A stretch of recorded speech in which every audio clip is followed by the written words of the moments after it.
I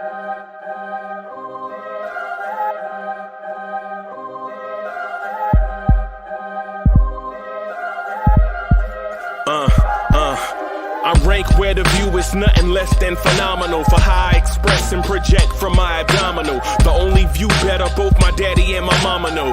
No living parents, my sons give me balance. My wife is my serenity, this mic is my identity. The world is foul enough, that's why I write without obscenities. Provoking danger with broken language and spoken anguish. Begging to get hurt, why would you ask to go through changes? Yes, Lord, life's a chessboard, master the angles. Control the tempo, be the one who holds the info. Acknowledge is just as deadly as machete swings. When spoken, the truth is as potent as that Medellin. While others swear the style is free, I just let it ring. Our time is undervalued, soldiers make us better kings. My family's on my shoulder, reaching after better things. Today I take the shot, for them I'd rather set the screen. My mama told me follow my dreams. My daddy told me get it by any means. Stand tall, make him bow to a king. But I've evolved, you can see the resolve. Look in my eyes when you speaking to God. Life and for those who be caught up in using what I was taught with the muse. I guess they call it proving I'm more than an artist. Penciling out my darkest while stenciling out a harvest. And storing what gets me from A to B, just like garages. Instrumental with collages. Envision what I've been drawing. Broadway to give you rhythm like the great Lena Horne. So bent on, found comfort in the storm. Find peace and on when you see them others perform. Organized chaos, outcasted like hey ya. Yo, party people in the place to be. What's good? It's your man, Uncle Freezy. You now rocking with the number one chief rocket in Knicks universe. What's good? Welcome to the Knicks Morning Drive. Blue tears, orange tears, Blorange tears. Bema, let's go. Let's go, y'all. Let's get it. Throw your hands in the air and wave them like you just don't care. And if you got some loot and a stick of juicy fruit, somebody say, oh yeah. Let's go. What's good, y'all? What's good? Sherwin and what's good? T. Williams, what's good? Liquid Snake is in the building. What's good? Mr. Vince is in the building. How y'all? How y'all, man? What's good, man? DSJ's in the building. Adam, what's happening? Wilson Dang is in the building. What's good? What's good? Yo. Got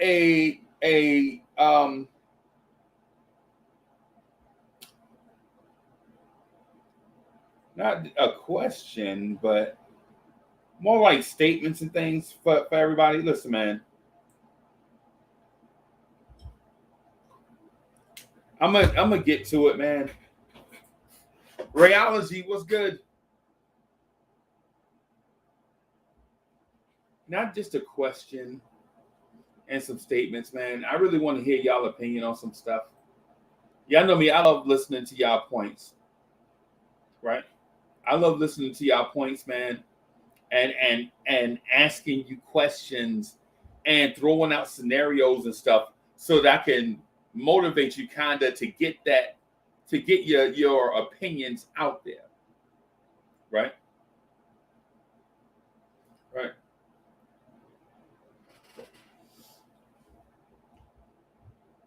So here recently, oh, you know what? Let me continue with the format. Let me before I get into that. Let me continue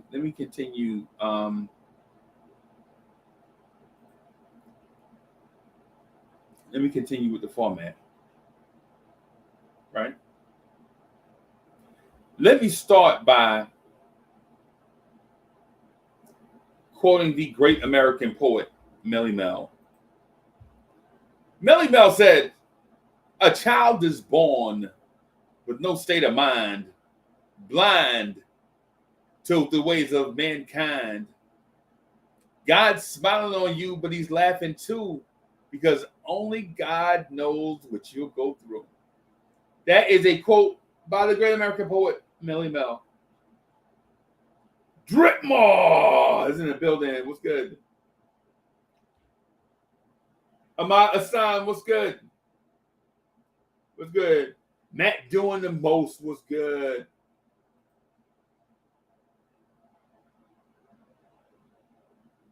Hey, man, shout out to Ray.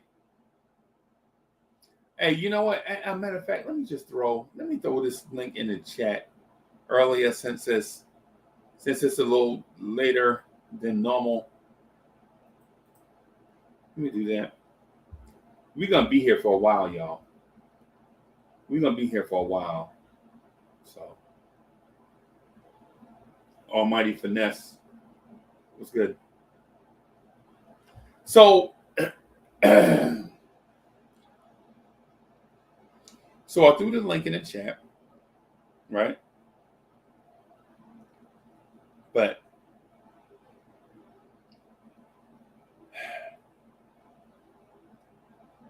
the Knicks have a lot of needs on the roster. And some of these needs have been disguised by things like inexperience, by things like injuries, by things like slumps. Oh, he's just cold right now. He's out of rhythm. He can't play because Tibbs don't give him minutes.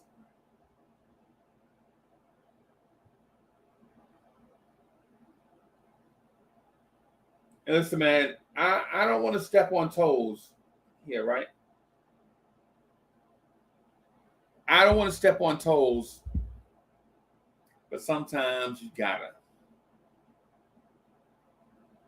Right? Sometimes you gotta. Right? Just real briefly, I like looking at the chat, man. Just real briefly, man. I just wanted to check out my people, check out what my people are saying. So yeah.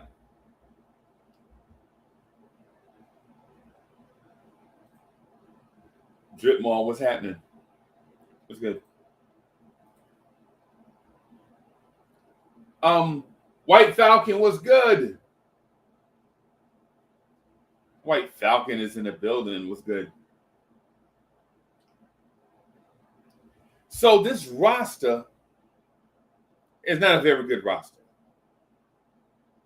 And our lack of talent is being disguised as with the guise of, well, we have veterans. These veterans are ham sandwiches, kind of. These veterans that we have, outside of Randall,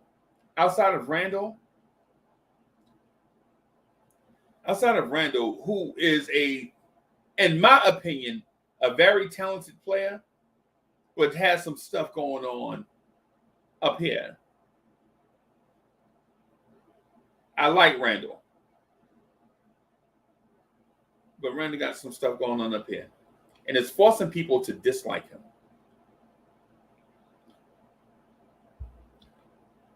But our other veterans are Kmart specials.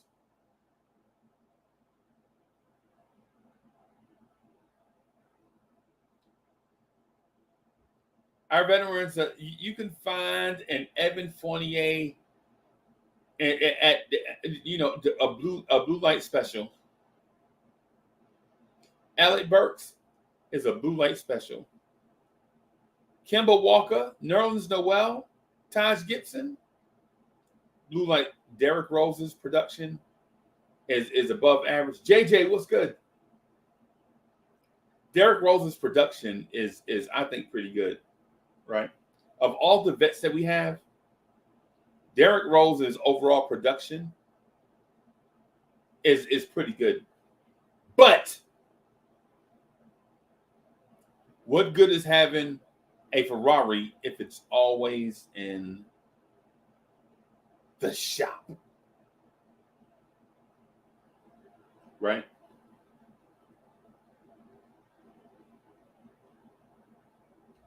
right?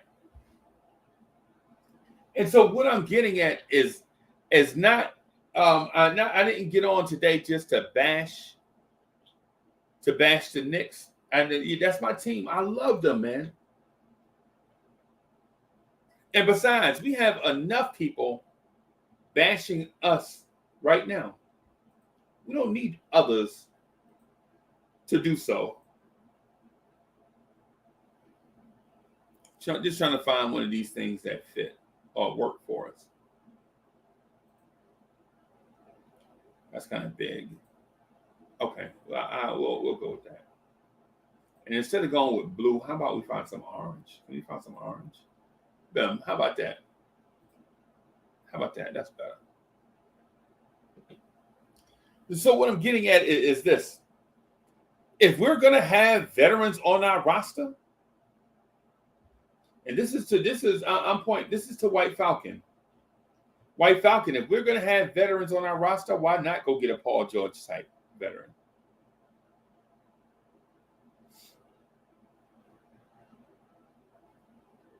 Long Island Sound, what's good?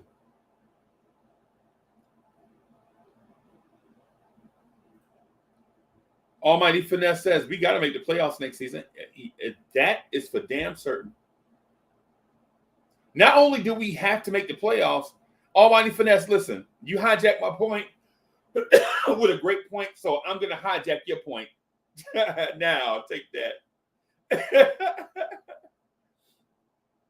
Almighty Finesse, you hijacked my point with your point, which is a great one. So I'm going to hijack your point. Shout out to Almighty Finesse. Right? Right? Here's the thing. Not only do we have to make the playoffs next season, I think we have to make noise. We got to beat some people and threaten other organizations. People don't fear us.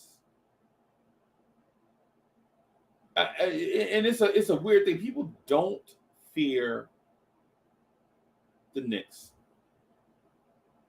And why is fearing the Knicks important? It's not just an on the court thing. It's an everywhere thing. Right? We can't call ourselves the sleeping giant if the giant never wakes up. They may as well call us the dead giant. Right? One of my good friends, Mr. Chester, said, the Knicks are a sleeping giant. Mr. Chester is like 85 years old. It's just that the Knicks are a sleeping giant, and if we ever get it going, we're gonna be something. And I was like, Mr. Chester, listen, that goes for all 30 NBA teams, bro.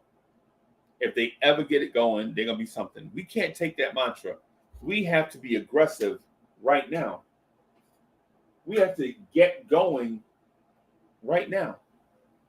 We have to get quality veterans in here right now. Our veterans stink. Our vets stink.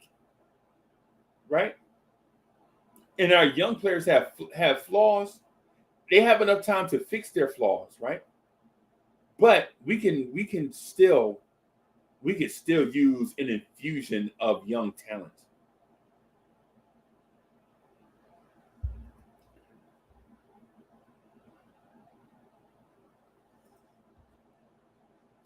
Conman NYC 84 says, we can't play the kids and compete in this loaded East.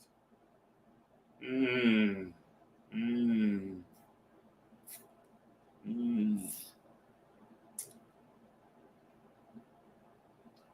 gonna put a star. Hey, Conman, I'm gonna put a star in your. All right, so I'll put a star in that, so I can find it again, because I want to get back to this. Because Conman legit is trying to be a troublemaker, and I'm talking about, and I'm look, I'm talking about for the sake of conversation. I'm talking about being friendly, man. You know what I'm saying?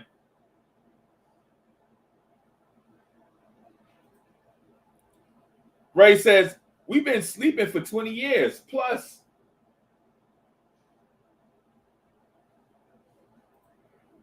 And Long Island Sound says, sleeping giants. Yeah, at best. Go get Dame and Bill. Pay them whatever they want right now. Let's go.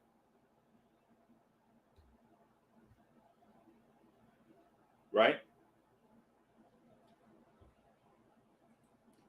And I ain't gonna lie to you, man. I've seen a lot of my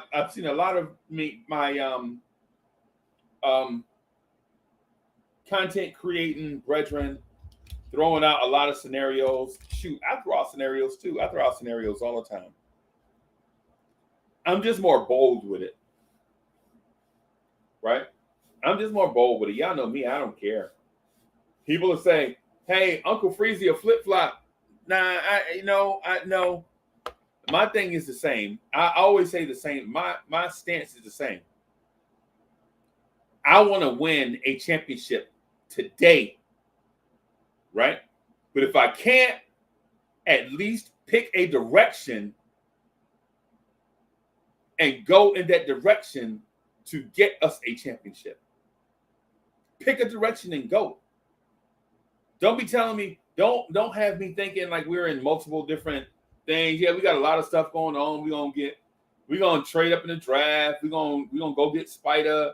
You know, I saw them whispering to Bradley Beal. I saw such. I heard this, heard that, heard this, heard that. I don't care. My belief and my want is win. Period. Period. I don't care about the other stuff. My belief is, and my want is win. Right now. I don't care if you do it with a bunch of 19-year-olds or a bunch of 40-year-olds. Don't just do either. Like, yeah, we got this 19-year-old we bringing along, and then you got a 40-year-old playing in his place. No. Because you know that never worked.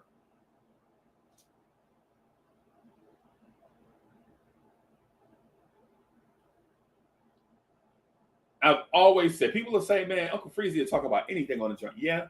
Yo, when you have 2,000 plus people, you know what I'm saying, that come along and have a conversation with you, I'm open to the conversations. When you have 2,000 plus people have different opinions, everybody's going to say something different. And I like to hear what everybody has to say. Right? That's why I encourage y'all to put y'all stuff in the chat. Put y'all stuff in the chat. And I encourage people to get in the video chat with me. You know what I'm saying? As long as you're not a jerk, man.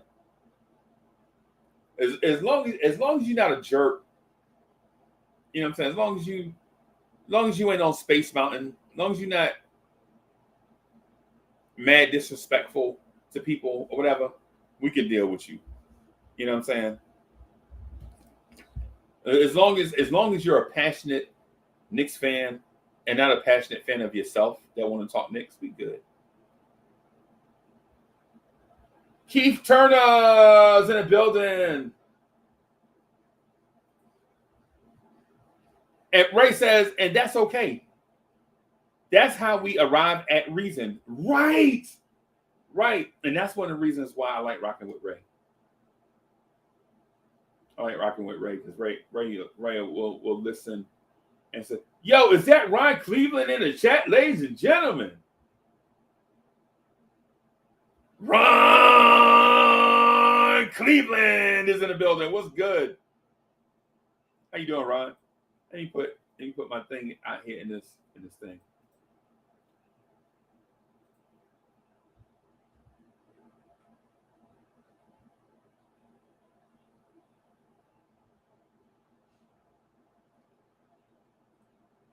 JJ says, tank next year for a loaded 2023 draft. JJ, listen, man, I ain't even gonna hold you. I'm okay. JJ, listen. Hear me out. Hear me out. Hear me out, right? If the Knicks decide to tank next year to get a higher pick in a loaded draft,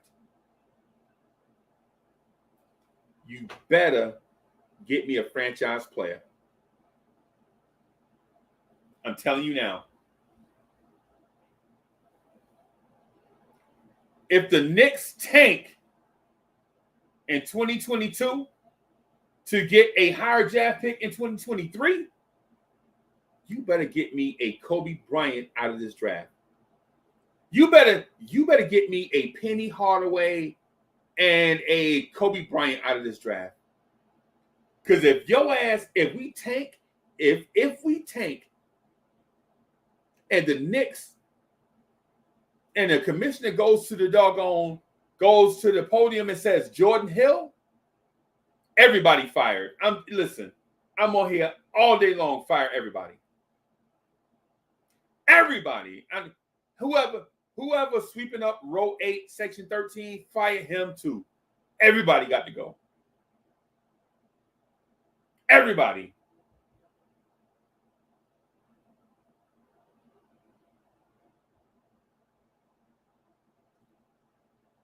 If they tank in 22, if they tank this season,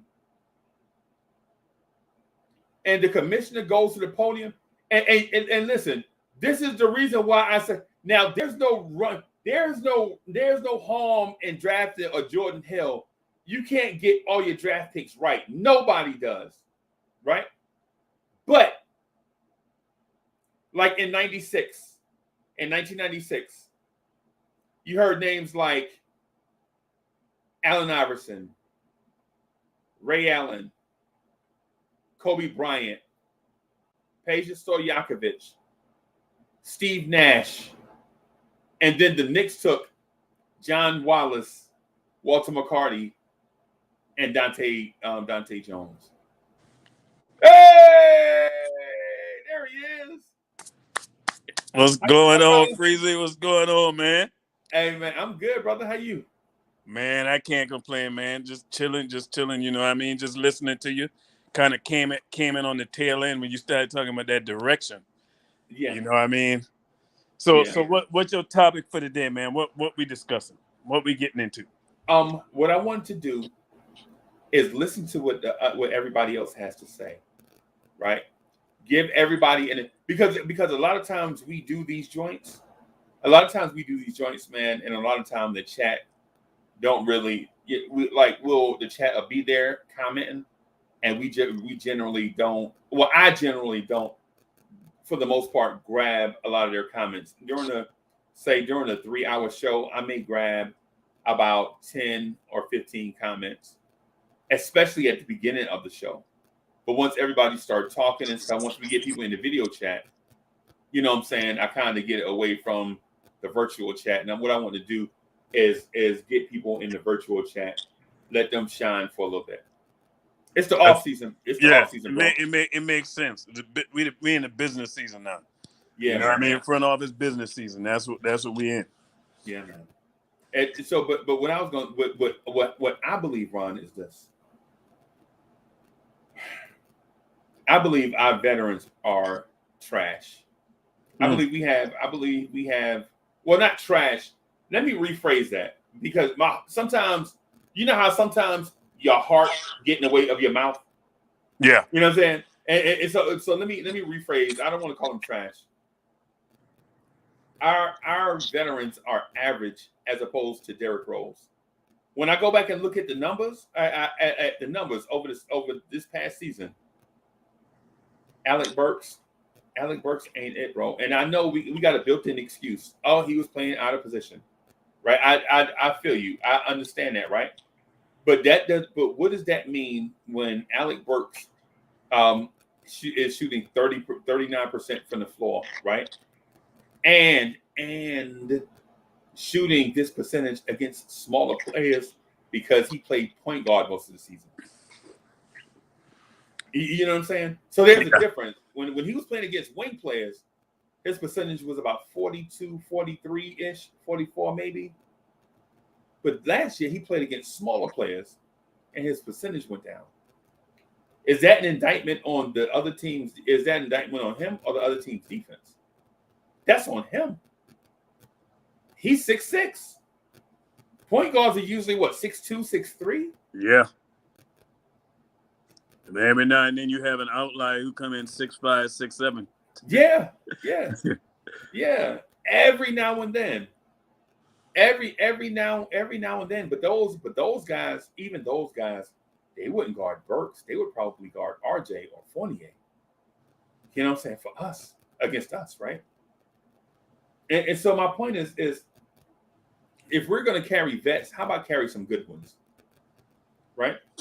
Like say if your man Obi is gonna suffer from a lack of minutes because there's a veteran in front of him, how about at least have it be a good veteran? You feel me? You better be careful wording that, because the Randall Hive, them ears are perked up. You know what I mean? They'll take that as saying Randall ain't good in your eyes. Well, you know what I mean? Because that's Randall's backup is Obi. Yeah, and you know, I love Randall, bro. Yeah, and my thing is I love Randall, right? Yeah, and I don't love Randall because I think he's gonna be the next Tim Duncan. I love Randall because he's a good person. Is he a temperamental, spoiled baby basketball player on the court? Yes. You know what I'm saying? But for the most part, as a human being, he's a great human being, even though he whine like a baby on the court. You know what I'm saying? And I hate that he do that. You know what I'm saying? But so does Luka, and so does Giannis. And Luka's the worst. I think he's the biggest crybaby in the NBA. Right. You know what I'm saying? And so don't get text for it neither. Don't get enough text for it. No, I'm watching him that last game. He the way he was acting, he should have been thrown up. If I was the ref, I probably would have thrown his butt up out of there. He was throwing the ref up big time. Draymond Green? Who's the biggest? Draymond Green do that. They're gonna throw him out of the game quick. Yeah. He ain't gonna have that kind of leeway. Right. But you know what? There's something to be said though, Feezy, when you talk about our vets. You know what the problem is? When it comes to the vets, it's not that they're not good, because they're good, but we ask too much of our vets, man. We ask way too much of them. You know, and it's evident when a guy like Taj, no knock to Taj, I like Taj, I think he's a good ball player, definitely a good person. You know what I mean? But when we asking a guy that's almost 40 years old to be playing 37 minutes in a night, that tells you something about your starters. You know what I mean? And that's really where this thing lies at, is that they have not so much as the vets, is they have to rectify that starting lineup. Yes. That's the major thing. And somehow, somewhere, and you know, with you talking about it, man, you get time to sit and analyze and think about this team. And when you talked about direction, we really don't have one. No. And that's why for a front office exec, and this is not just for Leon, this is for whoever in the front office, for you not to communicate with your fan base and let your fan base know who's paying for these tickets, who's buying these jerseys, who's coming to the games and spending money. You know what I mean? Right.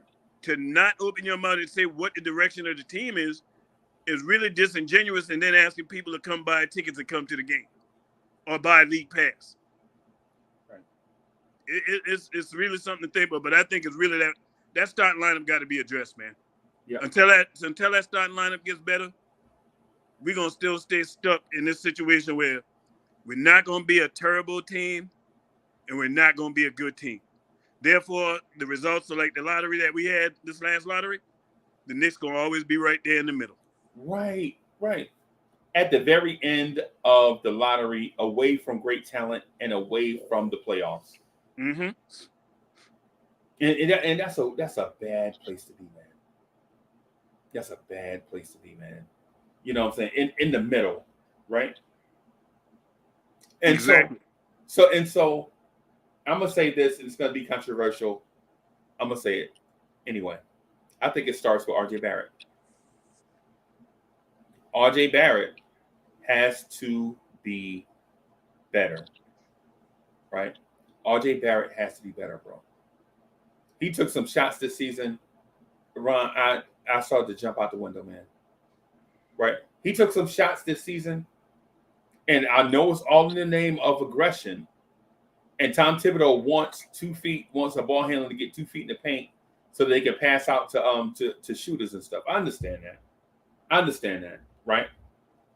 But at 6'6", RJ, you got the. I can respect that coming from you, Freezy, because I know how you feel about RJ.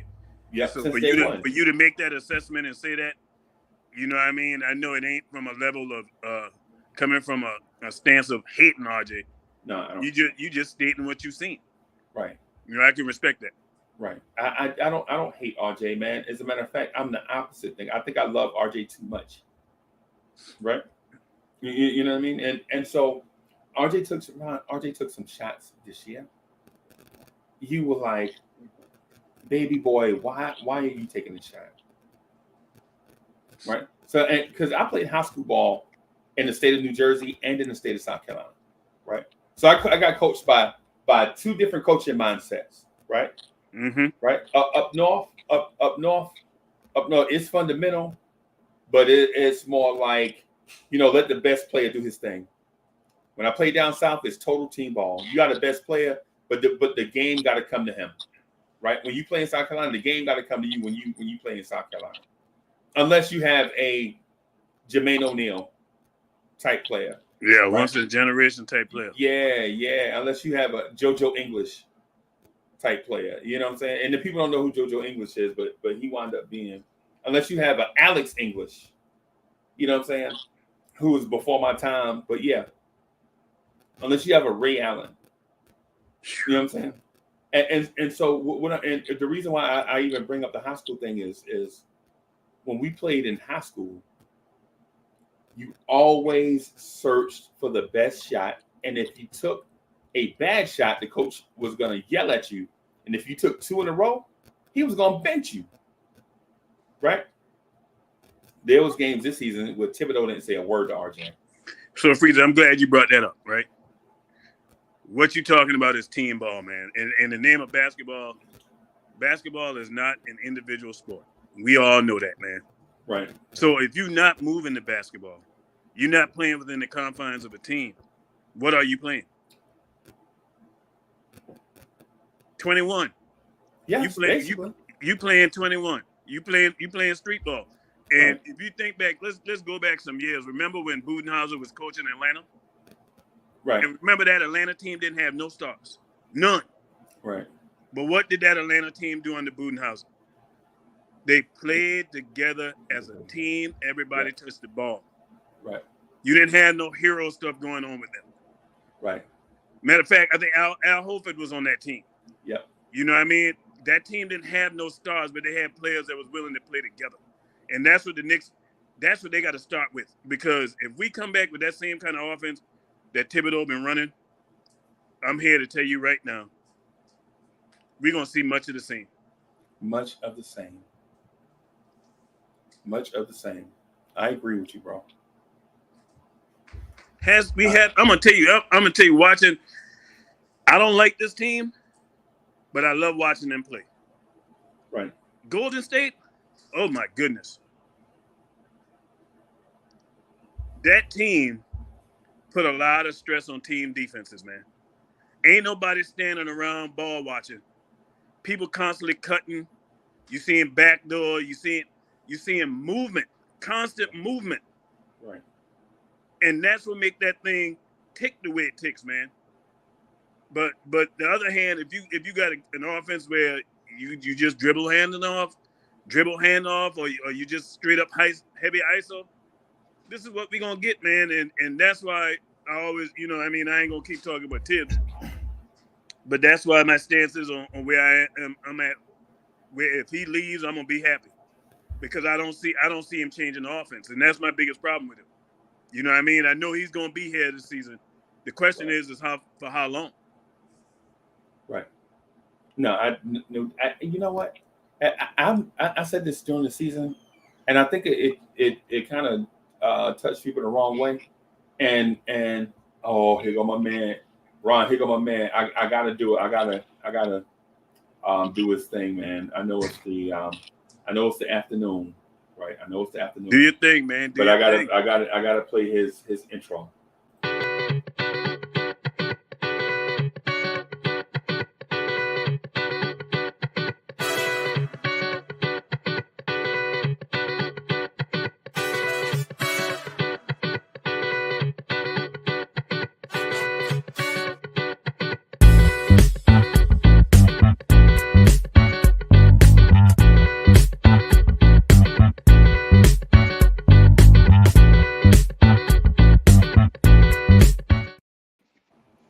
Soul the finger. What's good, boss? What's going on, fellas? What's happening? Uncle Ron, what it do? What it do?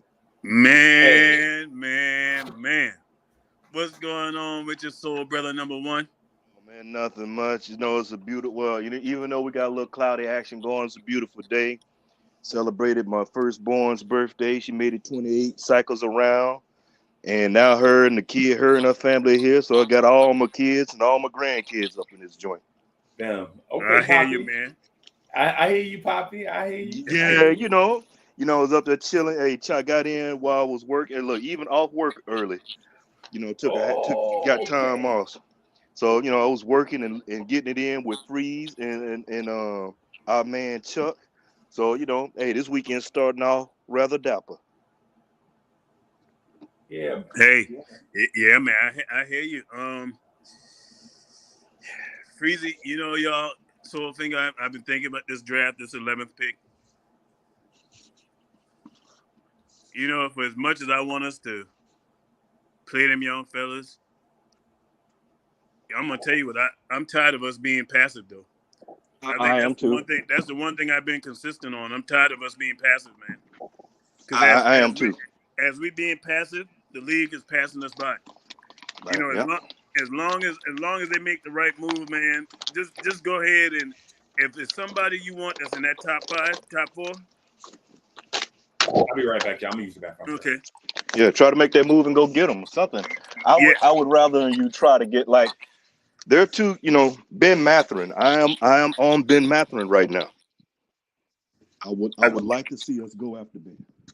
I told you I want Shady on Sharp, man. I think that guy's gonna be that dude, man. Find a way to get him. Find a way to get him. I would say make the move. Do what you got to do. We got to become more. We have to become aggressive. And I know a lot of thinking, not this draft, next draft, but it's time for us to stop sitting on the wayside and get out there. Yeah, because you think about it, the last 3-4 years, man. The Knicks been on the outside looking in, man, with these drafts and stuff, man. You keep hearing, we like this player, and we just miss him. And not even just 3 or 4 years. If you go back and look at our history of drafting, and you go back to even the Steph Curry era, when Steph Curry came in, everybody knew the Knicks wanted him.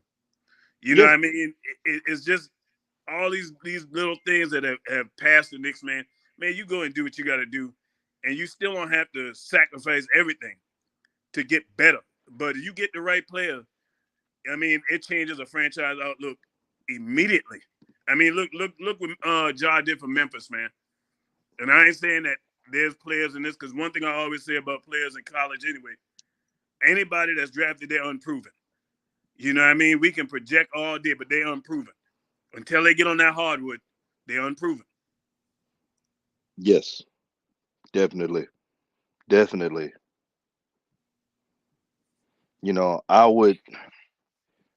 I'm looking at it like this, Ron. We got the 11th pick. I wasn't surprised because we were projected out. And let's be honest, we haven't had a lot of luck when it comes to the draft and when we're getting picked. So, as in far as those ping pong balls. So I was cool with it. But I was sitting there looking like I got to see, like I said, I would like to see what my man, with some of these players that could work for us now and be those future pieces, where they're going to fall. Because there's few out there, and also we need to they need to do the due diligence with all these second round draft picks, flip over every rock, look around the stump and flip under the rug, whatever, to see what we got. Really do a deep dive on this. And if you got to be smart, but you got to be aggressive. And I tell you this too. This year, we talked about it last year, and we've talked about it some this year, man. But they got to figure out a way to seal up the building too. They don't need to let information leak on who they're looking at and who they want to go after and all this, man. Because that needs to stop. That needs to stop because that's been our undoing, man. Because remember, they wanted the kid Duarte. Yeah. And once the Knicks, that got out saying the Knicks wanted Duarte, what happened? We didn't get him. You know what I mean? You got to move in silence. And they move in silence when it comes to not talking to the media. But they need to figure out a way to tighten that thing up, man, where no leaks get up about who they about to draft and stuff like that, man. They need to figure that out. Yeah. Like I said, go to a special island, go to an island somewhere or something. You know what I mean? They need to get out of New York City away from the press and everything. Right. Ray, what's good, man? Uncle Freeze, how y'all doing, man? Soulfinger, Ron, man. Yeah. What's going on, Ray? What's going on with you, Ray? And I can see, and I know you ain't like my man Ray Charles. I can see you loud and clear and hear everything you say, partner. What's going on, boy? How y'all doing, man? No, man, just taking it one day at a time. Doing okay, but again, just one day at a time, like we all are. We're all taking this thing called life one day at a time. How y'all guys doing, man? How y'all doing? Man, hey, I'm good, man. So, hey, I got to go a blast to the past. Geraldine McIver just took me there. Let's talk about it. Yeah, the great Miss Geraldine. Yeah, man. Y'all know she a good bowler too, right? Oh yeah? Yeah, man. Shout out to Geraldine.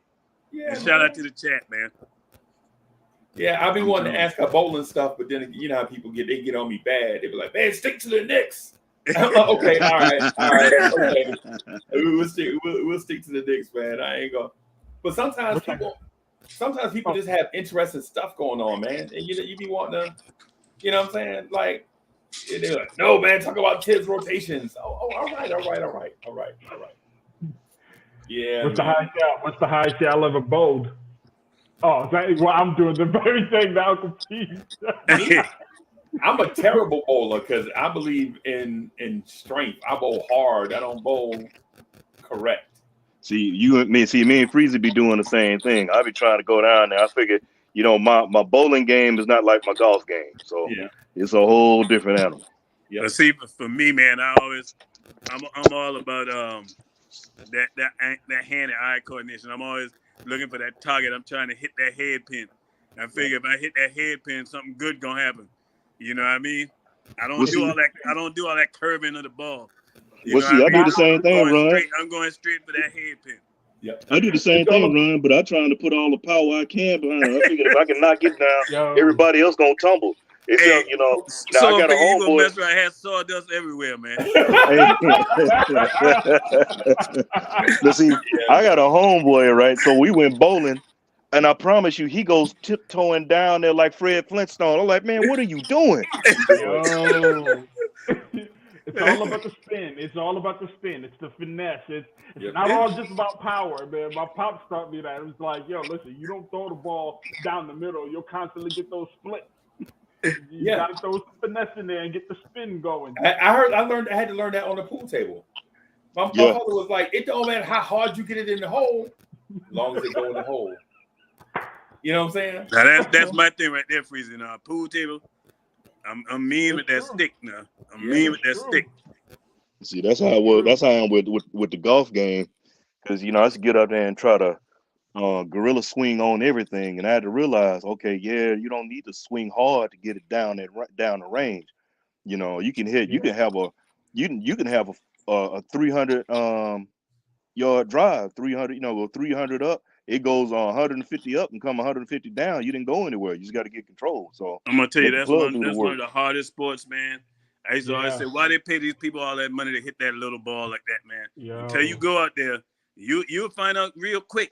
Go out there. You'll see why they pay them what they pay them. Hey, I'm gonna hit you with this one. That stuff ain't easy, man. Hey, man. And I'm gonna tell you, you learn a lot of new colorful adjectives out there too. Let me tell you, when you playing that game, cats get to throwing bags. Hey, I seen cats throw bags, break clubs. You know, before he was asking, man, why you like playing golf? I said, well, you know, I had to stop because of my knee. I really picked it up because of my knees. After I blew out my knee and things were going the way they were going, I was like, I can't get out there on that court. So I picked up those boomsticks.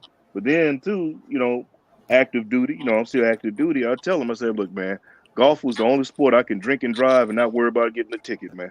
Right. So, as a keep it a buck. Oh man. So you have a bad game. Hey, you have a bad game. Hey, little golf cart. Let me get a couple of them right there. Hey, you don't care how bad your game is. Just keep drinking your pain away. Yeah, man. Just have fun. Freezer, I like that question you just popped up there, man, from Subliminal. About the ham sandwich. Yeah. But they don't want the ham sandwich, and they ask for RJ. Yeah. I'll tell y'all right now, my aggressiveness. I done told y'all, I can't get attached to players. I like you while you're on this team. I ain't gonna front. Right. We all find players we attach to that, you know, they either play the way we play it coming up, or you see things in their game that you just love, and you gravitate to them. But for me, I love you while you're on this team, man. I love you while you're on this team, man. I'm orange and blue, ultimate team. And if anything can benefit this team to get to where we need to go, I'm all for it, man. And so when I say that, y'all know where I'm going at. Ain't nobody in my book untouchable from getting on that. Yeah. Nobody. Yeah. Nobody. I don't care if he was drafted or not. I don't care. Nobody. But do you love Julius Randle? I do. I'm gonna tell you what. This guy. I got to say this for Julius. For me, I'm happy for what that guy did for us last year. Because I didn't see no 4 seed. I thought we would have been a better win team. I wasn't even thinking about the playoffs. Mm-hmm. Right. I just knew we would be a better team last year. And the fact that we made the playoff and made it where we made it at, and the historical thing that Julius did last year, and you know, put this team on his back. Hey man, I can't do nothing but respect that man and thank him for that season. But with that being said, I'm in the business of progress, man. And if you're in the way of progress, see, my problem with Julius ain't Julius' game. Right. It ain't his game. Because I say it all the time, and I'm going to say it till the cows come home. He's the best player on this team right now. Period. Right. Point blank. He's the best player. But the problem with that is he don't act like the best player. And when you're the best player, you're accountable. There's a self-awareness you have to have as the best player to know that, hey, the team going to go as I go. If my attitude is shot, guess what? It's going to trickle down to the rest of the team. And even the coach, it's going to trickle down to him.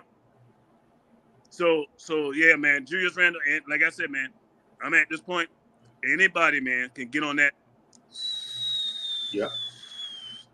You know what? It's weird. It's weird. I have a different take on Julius Randle. It's not so much, listen, even what he did behavioral-wise and the unpredictable, childlike tantrums, like, I get it. There is reason behind his behavior. There is. I think with so many of the changes and whatnot and how he felt, because think about it, if you were in his shoes, you eclipsed the 4th seed, you automatically were given, the red carpet treatment, and you were the king of New York. We hadn't won in quite some time. You get all of those different things. You get the shower of praises and then some. And the fans turning you as early as they did because, you missed a couple of shots. I mean, I understand it. I see the reasoning. My problem with Julius Randle is the basketball technicality fit on this team. It doesn't fit. It doesn't work. And that doesn't mean that he's trash. It doesn't mean that he's a terrible player, whatnot. And I guarantee you, if you put him in a better situation, mentally and emotionally, he thrives. Like anyone on any bad job, if you leave a job and you go somewhere else, there's potential for you to thrive. Better environment, better coworkers, better boss, better system. I think that's available for Julius Randle. My problem is that we're trying to force a square peg through a circle hole. He's not a fit. Right. The one anomaly of a season that he had where he was an efficient jump shooter, just think about it this way. What is more likely for him to have that super anomaly type year that he had, or what he's been showing us through the course of 8 years? It's more likely that he's an inefficient jump shooter. It's more likely that this version of Julius Randle that we've seen, even with a 20, 10, and 5, is more the Julius Randle of history. But we're over here like, oh no, he's the best player on our team. We got to keep him. And it's just like, it's not a fit. It don't work. Yeah, I mean, he's our best player, but like I said, man, ain't nobody above getting on that bird right now for me. Oh, absolutely not. Because I'm gonna tell you, a front office, if they do things the right way, and especially in basketball, I think more so than any other sport, man. Because things change so much, you can transform your team actually within a year. Yeah, you can. You can transform that team within a year. We've seen it. Heck, we brought in a new coach, and look how the team took off. Yep. You know, you can train, and every year we know every NBA season have a mind of its own, but there's always a team or two that comes out of nowhere, from being trash to now being relevant. But who are we gonna chump? Like again, in our loaded Eastern Conference, you got to think the teams that are closest to us is Washington, Indiana, Detroit. The team that's immediately ahead of us is Charlotte, Cleveland, who sort of fell apart. What do their seasons look like next year? And who exactly are we jumping in the conference for this almighty playoffs again? I feel you, man. I tell you this, Ray. Every year there's teams that played good, and then the next year they take a step back. So Charlotte, for as much as we say Charlotte getting better, they could very well take a step back. And it's not far-fetched that it could happen. But I wanted to address my man, Sherwin. Shout out to Sherwin. Sherwin said, Ron, let me get this clear. You think it is okay for the fans to treat Randle like dog crap, and he should take it all. The fans are rude and disrespectful to the man. Okay, so let me clarify my stance on Randle. As Randle, you can only control what you can control. And fans going to get on you. But the thing is, and I got on him, and I'm going to tell you, what I saw in Randle, it wasn't the fact that Randle signed that contract so much, but it was the effort that Randle put forth this year compared to last year. It was obvious. Randle didn't play with that amount of vigor and venom that he did with last season. Early on, he was not playing like that. There was even games that I watched Randle refuse to even shoot the ball. There was a few of those. The Charlotte game. You know what I mean? So those are things, man. You can't tell me any man can go out there, blind man can go out there and shoot the basketball. Julius Randle was pulling that Kobe stunt, but he's not Kobe. You know what I mean? I remember Kobe doing that. Shout out, you know what I mean, man? Hey, the Mamba was something else. But anyway, back to Julius Randle. That was my biggest problem because I know one thing in sports, your shots ain't gonna always fall, but the one thing you can control is energy and effort. And there was a lot of games where Randle looked like he didn't care and he was checked out. And you yourself know it, Sherman. And I know you're a Randle fan, but we got to be 100% transparent. The same way people would call out quickly and call out Obi. Let's be truthful on Julius Randle, man. Early on in the season, Julius Randle was not playing good. Right. He was not. Even the commentators and everybody was saying it. Even Randle knew it. Randle knew it too. He wasn't playing good, so much so that the guy wouldn't even agree with you on that. So much so that the guy wouldn't even take interviews. Wouldn't even take interviews after the game. So those are the things that we talk about with Randle, man. And you can't have that from your best player. If you're the man, especially you just got paid all that money you just got paid, man. Any kind of question about that attitude or anything should have been out the window. That shouldn't even been an issue. Right. Ron, you know what? I'm sorry, Ray. No, go. I was just saying, you know how scary it is Uncle Freak, you play hoops. You just said it. You played up in New Jersey. And in South Carolina, yeah. Yo, tell me if I'm wrong. With high school organized sports, bad attitudes will get you on the bench real quick. Very quick. Bad A bad hit or out the door, off the team, bro. Yeah, I was You gonna say got that bad right. attitude will get you Off the cut. team. Yeah. Yeah. Yo, I've seen it. I've seen it. I mean, I played high school football, so it's a little different. I know I don't look like it, but I was a cornerback. What you say? Are you telling us that you don't look fast no more? No. I've lost my muscle tone and all that. Man, you so, still look like a football player, man. You lost muscle tone. I can't say that. I'm here with the. What was that? What's that? I keep forgetting that that cartoon movie where the dude used to be built like a superhero, but now he got a gut. The Impossibles, is that it? The Incredibles, Mr. Incredible. Yeah. That's me. That's me. A superhero costume don't even fit no more. Yeah. Man, but no, I mean, I think everybody on this panel, including the chat, understands that in any version of organized sports, it's 50% of it is made up of actual skill and talent and what you can do on the floor, on the field, or whatever. And the other part of it, that part that means more to a coach and to the team and cohesive and everything, is the mental side of it. And if you don't have that, if that part is up in the air, I just don't know if you can risk bringing a guy like Julius Randle back for everything he's been through. And again, we have to look at Julius Randle contextually, like the entire thing. Don't just tell me about his 2010 5. Tell me about the fact that he was the guy last year and he was leading the charge. And he had guys like Reggie Bullock and Elvin Payton, for as much as we hated, but they had his ear. They had the cohesiveness to check Randle like, nah, I got this. I'm Reggie Bullock.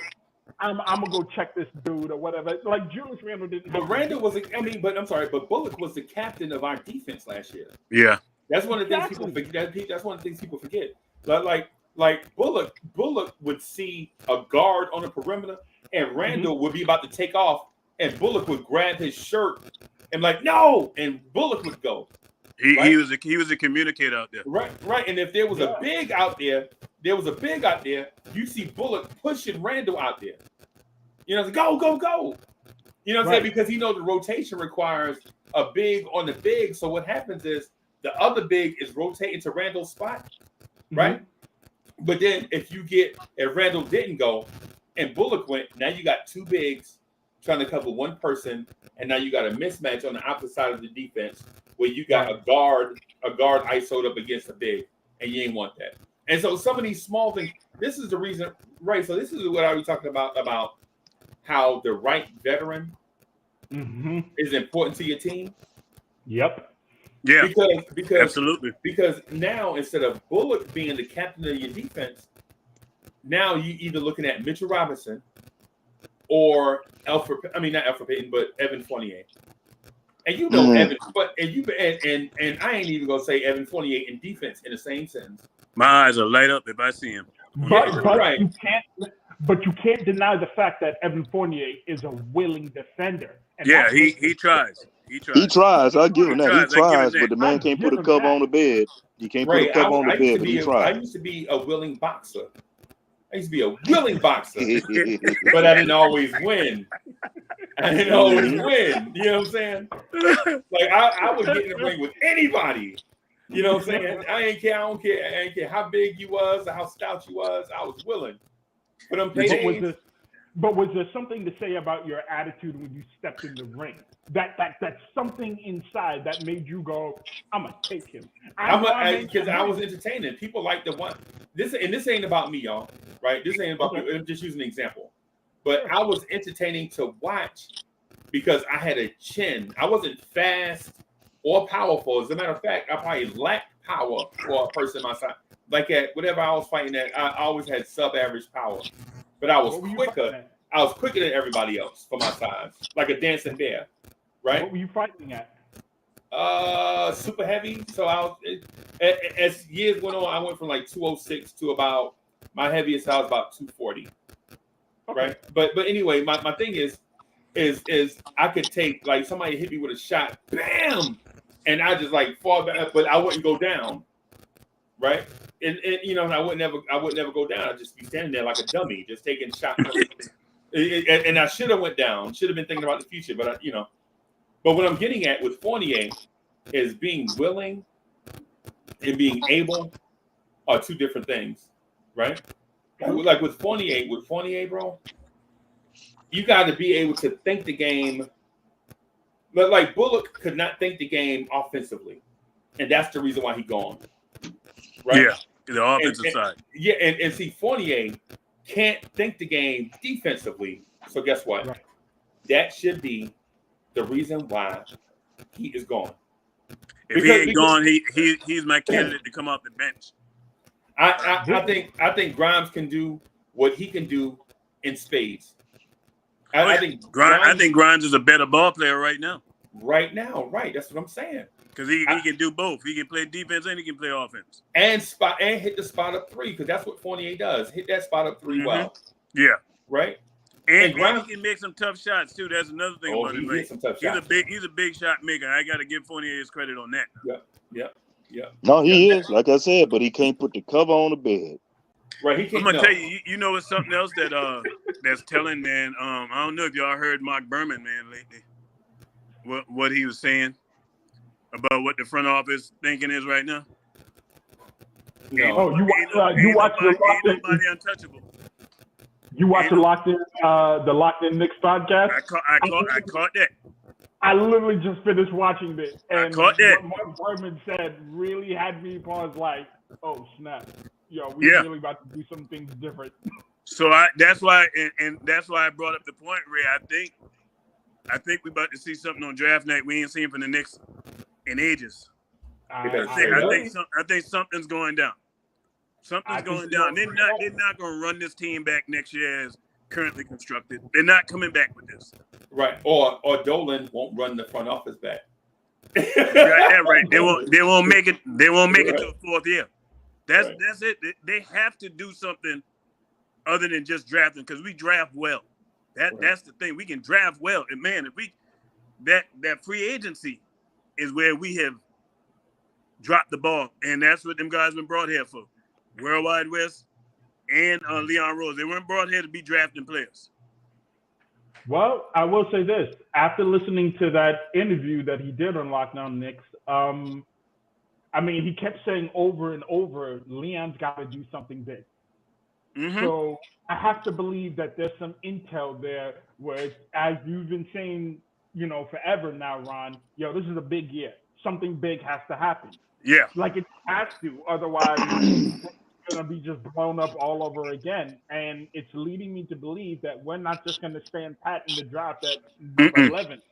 And Portland is the only team that I see that makes some version of sense because of what they got going on with Dame there, and the fact that they're trying to add and speed up and go with that timeline of, hey, we're trying to compete and get to the playoffs now. We're not. They're retooling. They're retooling, not rebuilding. Right. And if we get up to number 7, then a Ben Mathurin makes sense. But even who makes more sense? Maybe a Shaedon Sharpe if he falls. Listen, number one, he did mention that number 1 through 5 is not solidified. Like, it's not a star draft. It is a deeper draft because it's complementary players and role players, and that's what the draft is.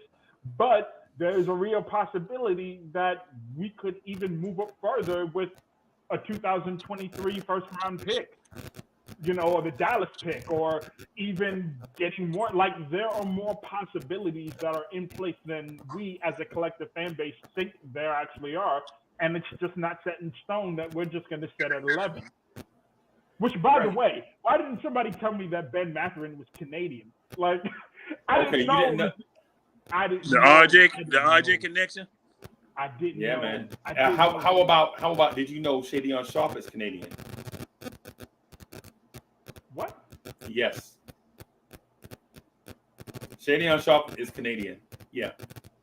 I didn't know Sharpe was Canadian. Yeah, and Shaedon Sharpe gives me Andrew Wiggins vibes, bro. I'm gonna tell you what. I'm glad you brought that guy's name up, man. I was talking to my nephew last night, man. And I told him, I said, Wiggins is a monster. Yes. He's a monster, and he's figuring it out. Well, it's one thing when you can be on a team where you don't have the pressure of being the guy. You can become the guy because you don't have the pressure of being the guy right away. He felt in a perfect situation. And like I told my nephew last night, I said, without Andrew Wiggins, they don't beat Dallas. Andrew Wiggins is their best wing defender on that team.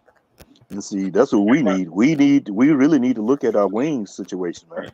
Right. As well. And so and Ryan, so here's the thing that I want to point out to y'all, and people and people don't Knicks fans don't believe this to be so. It's the reason why I give RJ Barrett a pass. Bro, it's tough for a 19-year-old kid 1 year out of college to go to a franchise and save it. Mm-hmm. Right? Andrew Wiggins went to Minnesota. His job had to save it. Yes, was to save a franchise that had been terrible forever. Absolutely. Right? Yeah. And then all the time they had shine is when they had Malik Sealy, Spreewell, that squad, and you know, after that, that's the last time they were really about something.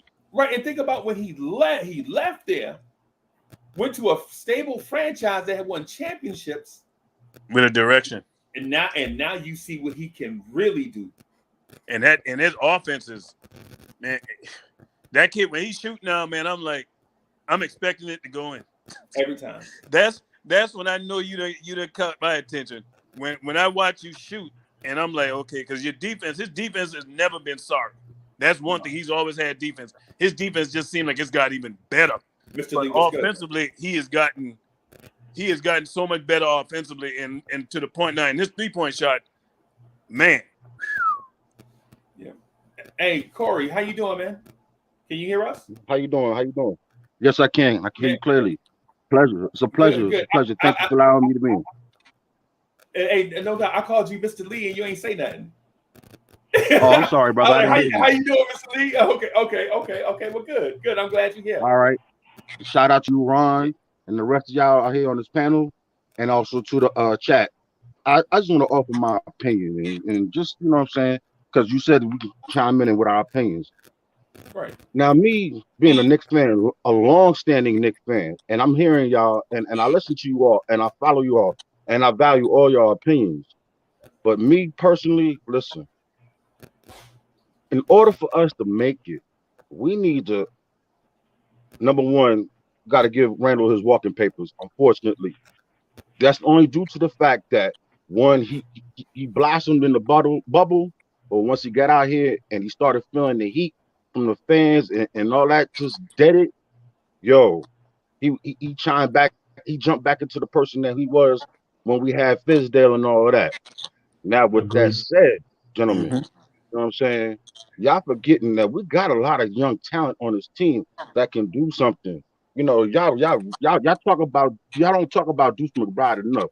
The young man averaged 29 points in the G League. That ain't college. That ain't Europe. That's the G League. These are cats who are on their next step to being pros. You understand what I'm saying? Not only that, now, who I figure we should send Randall to Portland, because they trying to come back up real quick. You know what I'm saying? Send them over there. We probably get back a second rounder. We get their draft position. They have ours. You understand what I'm saying? Not only that, you understand what I'm saying? We get rid of Randall, can go be Randall over there. You understand what I'm saying?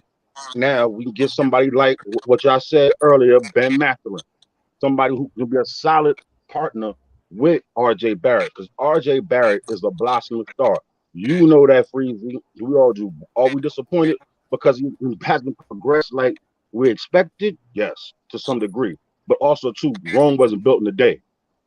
You feel me? And with that said, also, you know, but also, too, we're going to sign Mitch. Mitch wants to be a Knick. You know what I'm saying? And I'm so glad he fired that agent that gave him that bum contract. You know what I'm saying? Said, sign this. But, you know, he a young man coming from, you know, Mega, you know what I'm saying? Small company. Oh, yeah. You know what I'm saying? That little bit of money, and he had to fix his family right then and there. Of course, I'm going to jump on that. You understand what I'm saying? But I think the Knicks have let him know that that's a priority to them. You know what I'm saying? Forget old boy from Indiana. I don't all this ain't, you know, I compare this to like boxed macaroni and cheese and your mama baking macaroni and cheese. You can't I you hear can't you, you boy. can't just add I water hear you, to it, boy. a dab of butter, you know what I'm saying, a splash of milk, and just put it in the pot and say, here y'all go. Salt It's pepper. baked macaroni It's and cheese. a salt pepper. Kraft box macaroni and cheese. Oh Yeah. my God. You saying Yeah, basically we can't microwave the process, right? That's what you getting exactly. at. Exactly. 'Cause the last Yeah. time we did that, what happened? We got Carmelo, teamed him up with Amari, and we gave away all the talent around them. And then we Yeah. struggled. And that put us Didn't know behind what we 10 wanted to do years. after we got him. Exactly. That's the point. Listen, trusting RJ, trusting everybody, you know, and all these young players, they're gonna make the step. And RJ is a proven leader. You know what I'm saying? I think three Yeah. out of what the six of us or five of us on this right here served in the military. And so we understand, what's called let it take the process.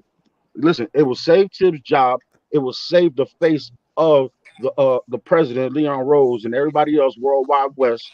You understand what I'm saying? Because if we falter, what are we doing? We ain't doing nothing but getting better. We're giving these kids experience. You understand what I'm saying? Mm-hmm. All that other chasing, star chasing, that's what's killed the Knicks for the last 20, 25 years. You understand That's what I'm why saying? You All say that Corey. stuff. you That's say why I said you speaking the we. truth there, Mr. Lee. That star Fact. chasing, man. Yeah, if they, I'm gonna Man. tell you what would be a And change is moving up. That would be a also, major yeah, change to move up in the draft and get that guy that you want to continue building this thing going forward. Because exactly. you But get somebody in that draft, it can change your The franchise whole franchise. real quick. Because even RJ, man, RJ might not be a number one, but RJ he ain't a is slight a number two major. neither. He's a major piece on this team, man. But like I And said, man, if anything, for continuity, because listen, yeah, you know, I look at the last few games that we had. You know what I'm saying? Listen, everybody poo-pooed the talent that they were playing against. Everybody poo-pooed. You know not what I'm me. saying? Oh well, this and that. Hold on a second, Ron. Go You ahead. know, they poo-pooed a lot of this. You understand what I'm saying? And but with that said, but like a lot of them cats that played at the end of them other teams' benches, they playing for contracts. So it Mm-hmm. wasn't like it was just out there willy-nilly. Let's go have what you call it, summer league in the fall. You Right. understand what I'm saying? Right. So you know, you just take it easy. You know what I'm saying? You know, I mean, I understand the frustration. Believe me, I've been a Knicks fan since I'm almost 50 years old. Yeah, I'm right I along with understand. you, partner. I'm about to be 49 this year. Yeah. You know what I'm Last Man, time saying? we hey, won a look, championship was the year I was it's born. just a matter. Hey, like I always said, I was only a few months old when they won their last championship. So was I, bro. So was I. I was born in Right. '72. In '73, they won it. So how you Right. Yeah, think I feel? I was You born. yeah, I I'm was understand right what there born I'm in with you. '73. It can't even celebrate the championship, because saying? Nah, man. Because that championship ain't ours. I That's was our yeah. Yeah, that's I our was still uncle's wearing them. That's our diapers. uncle's championship. I was still wearing diapers, man. Yeah. yeah. But even with that said, I'm gonna tell you like this: our last greatness of winning to a championship was when '94. You know what I'm saying? And I don't blame Starks. But listen, hold on a second. I'm gonna bring this point up, and I'm done with it. You know what I'm saying? Y'all can have it for the rest of the day. I'm gonna bring this up. We should have won Game 6. That's the game we blew. You That's know the what I'm saying? game. Because we had them on the ropes, and if Starks didn't miss that last shot, we would have been champions. You Yep. understand what I'm saying? And the history of the Knicks would have been changed. You understand? Forever. I don't blame him for Game 7. Shoot, I'd be nervous too if I was in Game 7 out here. Shoot, I'd be shooting bricks too. Hey, Man, So, boy, and, 94. I was still in upstate New York, boy. I would have been right. on the. I would have been on the first thing smoking. man, I Hey, 94. would Hey, have been look, on and, the first thing. like I said, and I Mr. was in Corey, 29 palms watching that Joker, man, up there, up on the Marine base, sitting there with a cat from LA who hated any and everything about New York, New York, and yeah. a cat from Houston, and I'm just taking it on the chin, Yeah. taking it. but There's nothing I can that's do. what being a Knicks fan is. No, hey, like they say, like Frank Sinatra said it. If you can make it here in New York, you can make it anywhere. You Right. understand what I'm saying? Right. And Randall ain't built for it because he can't take it. He can't take I agree. the I simple agree with that, man. I satisfaction. definitely agree with that He assessment can't. on Randall. He can't take the back seat to RJ. It's all about egos. Yeah. This young man does not have an ego. He wants to be a Knick. How many people you just said that I want to be a Knick? And I'm talking about this is before he even thought about. We had a number 3 pick, and we thought about this cat. Right. Yeah. Right. You There's understand something what to I'm be saying? said for that now. It is something to be said for that. You know. Yo, and just real quick, just real quick too. Hey, Mr. Corey, think about how Starks performed on that grade 2 MCL sprain throughout the entire playoffs. Yep. By the time Game 7 got here, you remember the game got delayed. Game 7 got pushed back a day. People don't remember that. Yep. Remember the Game 7 got pushed back a day, right? Mm-hmm. And so Starks tell the story like, if it wasn't for that date, that game getting pushed back a day, he think he would have been straight. But everybody nerves went up to another level that next day. Think of how big Game 7 was for both franchises, right? And so Starks playing on a bum knee is not really an excuse, but I could give him a pass for that. You know what I'm saying? Yeah, and he carried us. He carried us, and not only that, but you think this cat was like went undrafted? Yeah, right. Let that sink in. Played in Europe.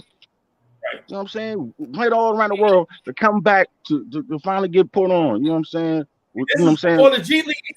This so if you undrafted and you an NBA starter, that means you got there through the mud, bro. It ain't like there was no G League and all this stuff. If you weren't drafted, people didn't want you. And you know what? And what y'all really highlighting is big because, you know, being a Knicks fan as long as we've been a Knicks fan in that era, in that time, everybody keeps saying, well, Patrick Ewing never got one. Patrick, yeah, he never got one. But you got to think about the team.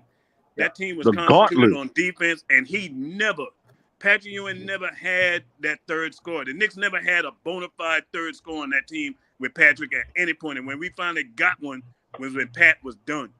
Yeah, exactly. Yeah. When Sprewell would have came, about in that, if he was there in that 3 or 4 series, seasons earlier, we would have been a wrap. win that championship. Right. What about when we had Xavier McDaniel? What about when we had? Oh, listen, no. They should have never put that up that soon. Yeah. They should never let that go that soon.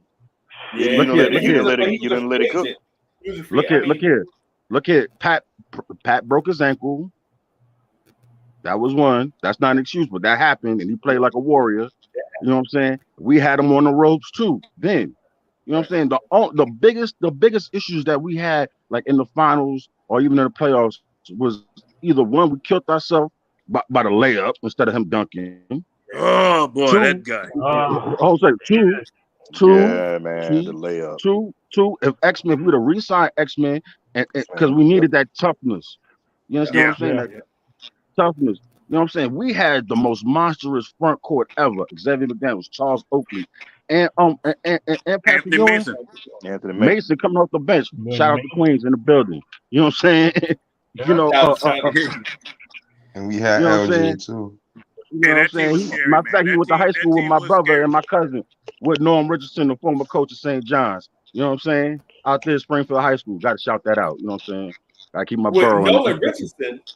Norm Richardson. Oh, Norm Richardson. No. Okay. Yeah, I got. Hey, but you know what though? The Xavier McDaniel thing did open the gate though for Anthony Bonner and Anthony Mason. Yeah. Right. You know what I'm saying? So it did open the door. Now I'm not saying if we kept X-Man, Mason and Bonner would never have been a factor, because it would have, because Bonner was a beast too now. Was LJ before or after? After. Mm-hmm. LJ was built just like them dudes. LJ was built like LJ. Yeah, we got the LJ with the bad. We didn't get the LJ grandmama. We got the LJ bad back. We ain't got grandmama. We just got grandma. Grandma. Exactly. Yeah, exactly. We got the LJ without the gold too. So we got the LJ without the gold too. Right after the brother converted. You said he had that gold tooth, LJ. Salute. Yeah, we didn't get that UNLV Larry Johnson. Nah, Charlotte knew what they was doing when they let him go. Yeah, unfortunately. But then again, hold up. Then that goes back to Tibbs. He shouts out Tibbs as making him a better perimeter player. You understand what I'm saying? Tibbs got him there and made him into what he was to help him change his game. See, listen, Tibbs is a great coach. You know what I'm saying? And I think this is more of a power struggle between him, West, and Rose. You know what I'm saying? As far as how the team. That's a good point right there, because the way things started going down, because it came out that it was West that put Tibbs out saying it's his fault we lose because of the way he's coaching and all that. Then you hear all the reports that West has the ear, so it's like a power. It's like Game of Thrones almost. That's how it started to sound like. Exactly. Everybody want to be the hand of the king. They were feeling Or when I hear players talk about Tibbs, it's like they give him credit way after the fact. Like when he first told them something, they really didn't get it. Like a lot of other players, Jimmy Butlers, the Wiggins, they give him credit now, but at first they didn't really respect him like that. But that's probably why the way he came across. Yeah, because he's abrasive. He's brash. You know what I mean? He ain't this new style of coach, so his style gonna rub you the wrong way. But then when you leave him, you're like, you know what, man? Then you can appreciate it. Facts. I could see that happening because I be feeling like he do help players, but it don't come out right away. So, that could happen when you a coach who you real stern and you strict and you know better than the player. But the players change nowadays, my opinion. I'm going to tell you how it will, y'all. I'm going to tell you, y'all know what would actually work great, but it won't happen. If somehow Dan Tony could come on this team and be the offensive assistant, be that dude, I'm telling you right now, because you know what you're going to I laughed about that. That's why I say it won't happen because both of them guys want to be a coach. You know why I laughed about that? Because why would he need a head coach to make him good? You know the thing is, though? The thing is why I say that? Is because you got one person that you cannot deny defensively is one of the better defensive coaches in this league, period, in Tibbs. I don't care for his offensive style, but his defense, we know it is well done. Top notch. Doc ain't did nothing since he lost him. He won a championship with Doc.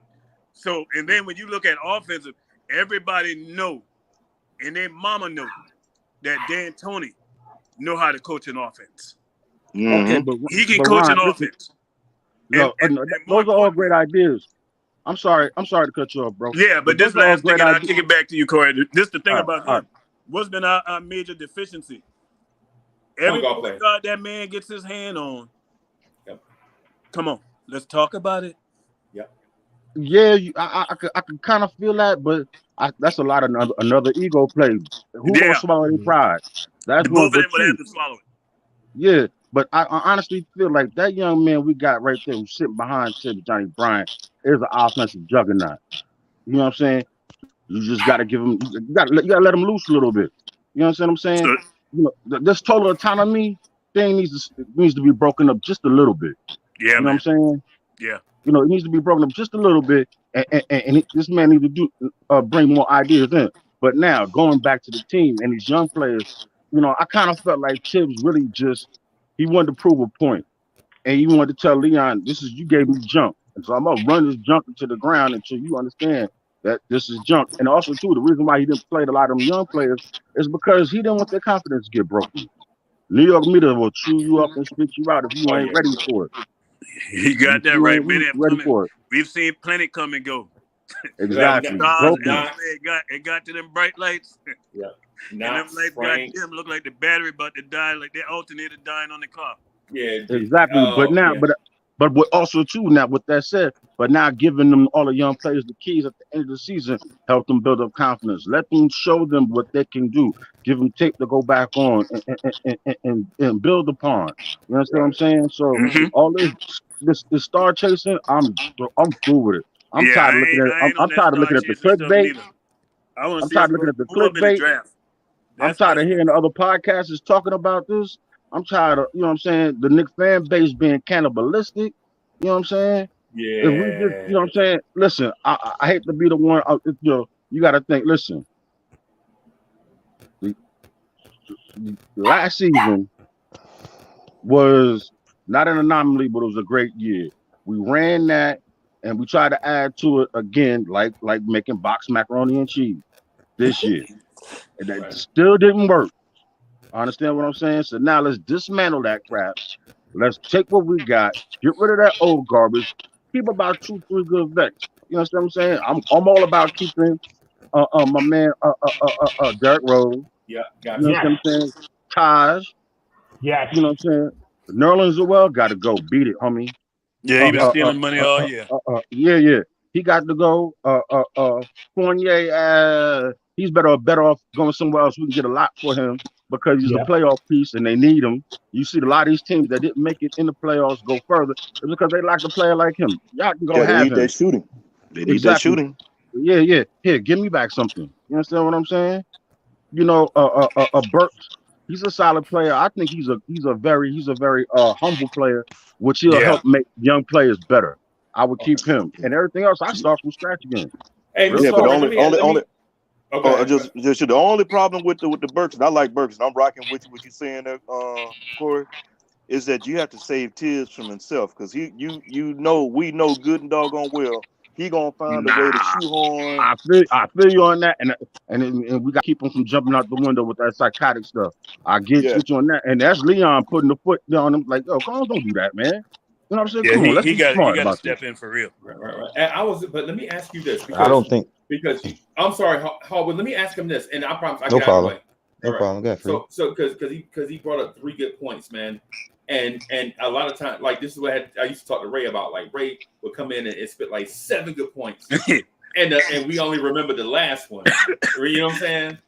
So but Mr. Corey, listen, the star chasing thing is a thing that every team in the NBA does. Now, with that said, everybody star chases in different ways, right? Like the Milwaukee Bucks is not a free agent destination, so they star chase in the draft, right? And so others, they all star chase in different ways. Are you saying abandon star chasing altogether, or are you saying abandon star chasing in trades and free agency and star chase in the draft?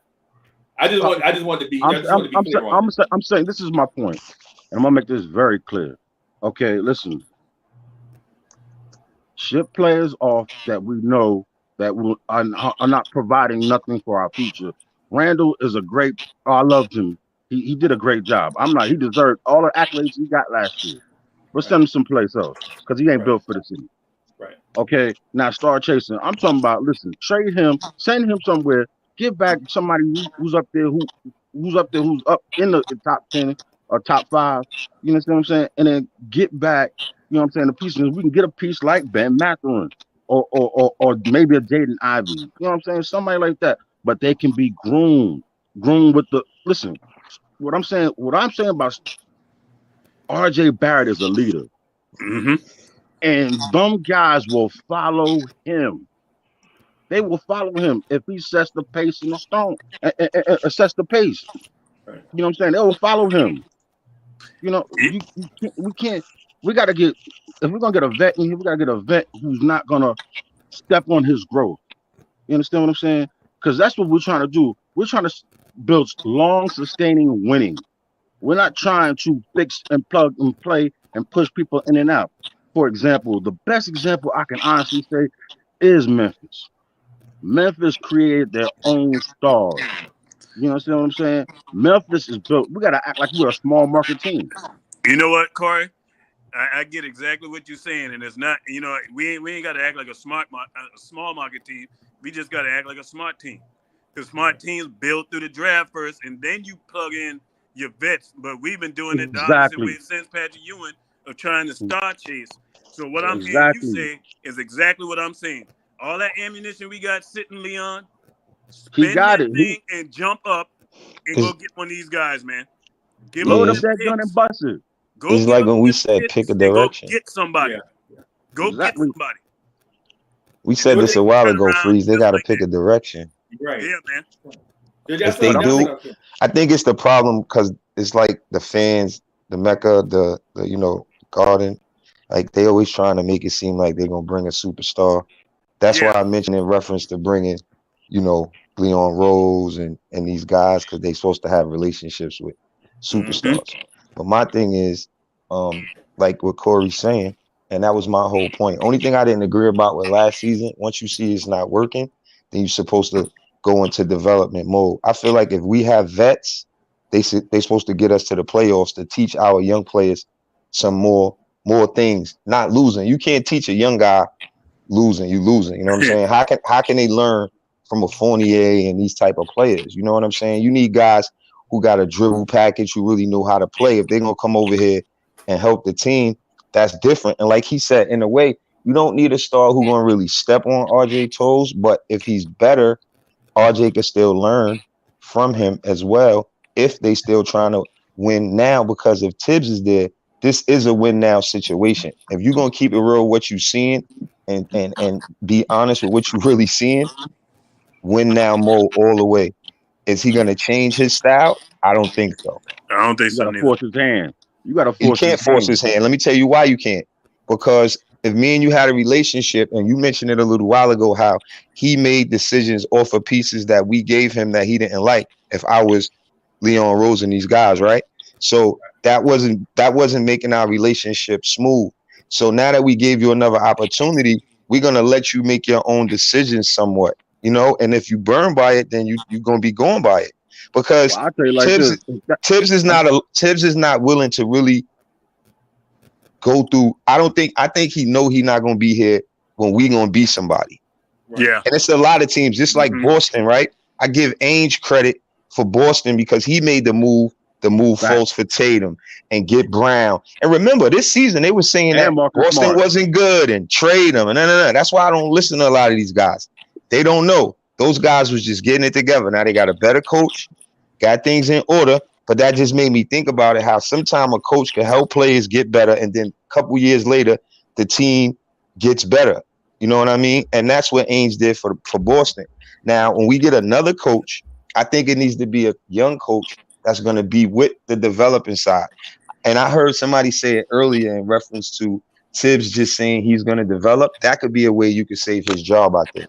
If he Yeah, goes Because with if the not, whole he ain't gonna make it development past thing. Christmas. Yeah. If not, yeah, he won't make it past last Christmas. in 5 years. Facts. Right. No doubt, man. Hey, Hallwell, I'm glad you said that too. But I do want to call out Mr. Corey for dodging my question. Right? I asked you. No, check I it out. apologize. I just want to get some clarity on it. So with the star chasing thing, are you saying just be real with me, bro? Are you saying that the Knicks should get their stars in the draft, or just not chase stars in general? That's what I'm asking. Don't chase stars in general and build through the draft. Personally, that's just my opinion. Okay. I've been a answer Knicks that? fan long enough. Why can't I be a patient a little bit longer? Watch the young bucks grow. Okay. Hey, Corey, Real talk. the I thing think is, make it natural. Wait for somebody to want to Exactly. come to us. yeah. Exactly. And the thing is, Corey, think of this. Make And it we all organic. been here a long Good point, time. Will. Good point, Hard. All us been here a long time as Knicks fans, man. When was the last time the Knicks moved up to take a player that they wanted? When was the last time? First I in can't even everywhere. remember. There you go. I can't First even- in everywhere. That's the move. They I can't even scared. remember. That's something new. That would be something totally new. All that other stuff we've been doing in the past, getting these guys on recaps, you know what I mean? And think about it. When you was talking about our veterans, right? The majority of our veterans was on sick call all season. All season. Derrick Rose, Noel. These are guys who got contracts. You know what I mean? Who's the other one? There's somebody else. Chewed up the cap. Kimba been out. Kemba. Yeah. You The know only what I one mean? that played consistently, The guys as they much as we've been expected saying the it was most from, the guys who weren't Fournier, available for Duke. Fournier and Burks. Yeah. They were the two veterans that played Yeah, the played most. ball the most that you could rely on. And yeah, we had the knocks on Fournier for his defense, but the man did do his job. When you asked him to come in and shoot, do his job on that. Can't knock him for that. And he Excuse me, played. fellas. Hey, Freezy, I just want to say thank you for letting me chime in with y'all fellas, man. It was great. I got to step away real quick, but I'm going to have y'all listening to y'all. You know what I'm saying? I always follow you, bro. And I've seen you come a long way, man. And I appreciate you. You too, Ron. You know what I'm saying? I seen y'all come a long way, man. And I'm proud and man. honored. Hey, And let's get that man up to the building, man. Yeah, man. Mm-hmm. Hey, and Mr. Corey, remember too, man. This is an odd joint, so we appreciate you coming through, because I always saw your name in the chat. So as soon as I saw your name in backstage, I hurried up and clicked on it. You know what I'm saying? Because I had been seeing you forever. Most of the time, because I drive trucks, so I'll be on the road, so I listen to y'all. Yeah, man. Hey, appreciate it, man. And listen, and when I say our, I don't mean just me. I mean this community that we got. This is everybody joint. We just trying to get in here and chop it up together, bro. We appreciate you. Have expressed that too many times for me not to know, and I once again I appreciate you. Yeah, shout out, Mr. Lee. All right, Man, bro. Freezy. Hey, you seen Justin L's comment? I ain't see it. Yeah, man. You see all that money? You see all that money? $32.9 million combined being paid to Rose, Kimber, and Noel, and them guys only played a couple. Damn. Played 88 games combined. Damn. Yeah, That's crazy, ain't it? That's a lot. Who do we blame for that? Yeah, That fall on Leon, man. Yeah. That fall Hey, on Leon's Ron, head. Ron, you know that's $40 million if you count Joakim Noah, who came off. Oh my God. Nah, but we can't blame them for that, Freezy, though, right? No. I'm talking about dead money. A lot of dead money out there, boy. But what's sad? The sad thing about it is, well, it's sad thing. Let me rephrase that. I'm gonna go back to what I was saying. Yeah, shout out to Justin L for that. The thing about it is, I've been seeing there's a lot of blame to go all over the place because a lot of us saying, people want to jump on Julius for his part, but I got to go back. I'm always going back to the head of the snake, that front office, because I can't just jump on Tibbs for his moves. He made moves during the season when he used players when he didn't use players when he should have. But you got to look at like this here. Hey, Ron, I want you to make me some of that shrimp and okra. You want some of that gumbo? Okay. Yeah, I want that right there, right. But I'll come out there and buy the wrong count on the shrimp. You looking at me like, man, what am I supposed to do with this? Right. I'm buying 3 count when you want 5 count. Well, you looking at me like, what am I supposed to do with this? Yeah. and then I don't give you. I go to the store and get you the canned goods and stuff. You like, man, what am I supposed to do with this? So what you saying?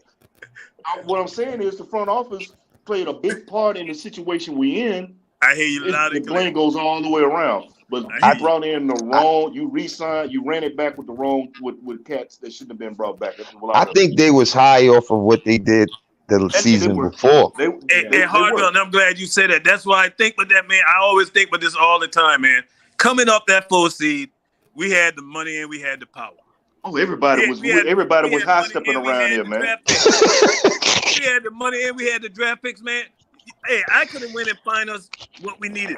I would have got that point guard, that bona fide stud at that position. I don't care what it took to solidify that thing, because guess what? You knew coming into next year that everybody was coming for your head. Because any team in the top 5 in any of these conferences, everybody that's on that bottom past 5 looking at trying to get to where your spot is are better. Yeah. And they said it too. They said the league was different that year. A couple players mentioned it, and they mentioned this year and the next year coming. So it's like if they know about that, then come on, like you have to be realistic and add it in something that could really sustain what you did. Fournier ain't gonna sustain that. Kimber Knees got mileage on it. That's not helping that. Yeah. Everything they put on there was nothing really to help sustain that. It's basically like we was marked men now. You take a 4th seed. I look at just my opinion on this. Mm-hmm. The way we tried to rebuild, we didn't rebuild for the future per se or to win. We were trying. It felt like you look at how this team was kind of shoehorned and thrown together. You were trying to beat Atlanta.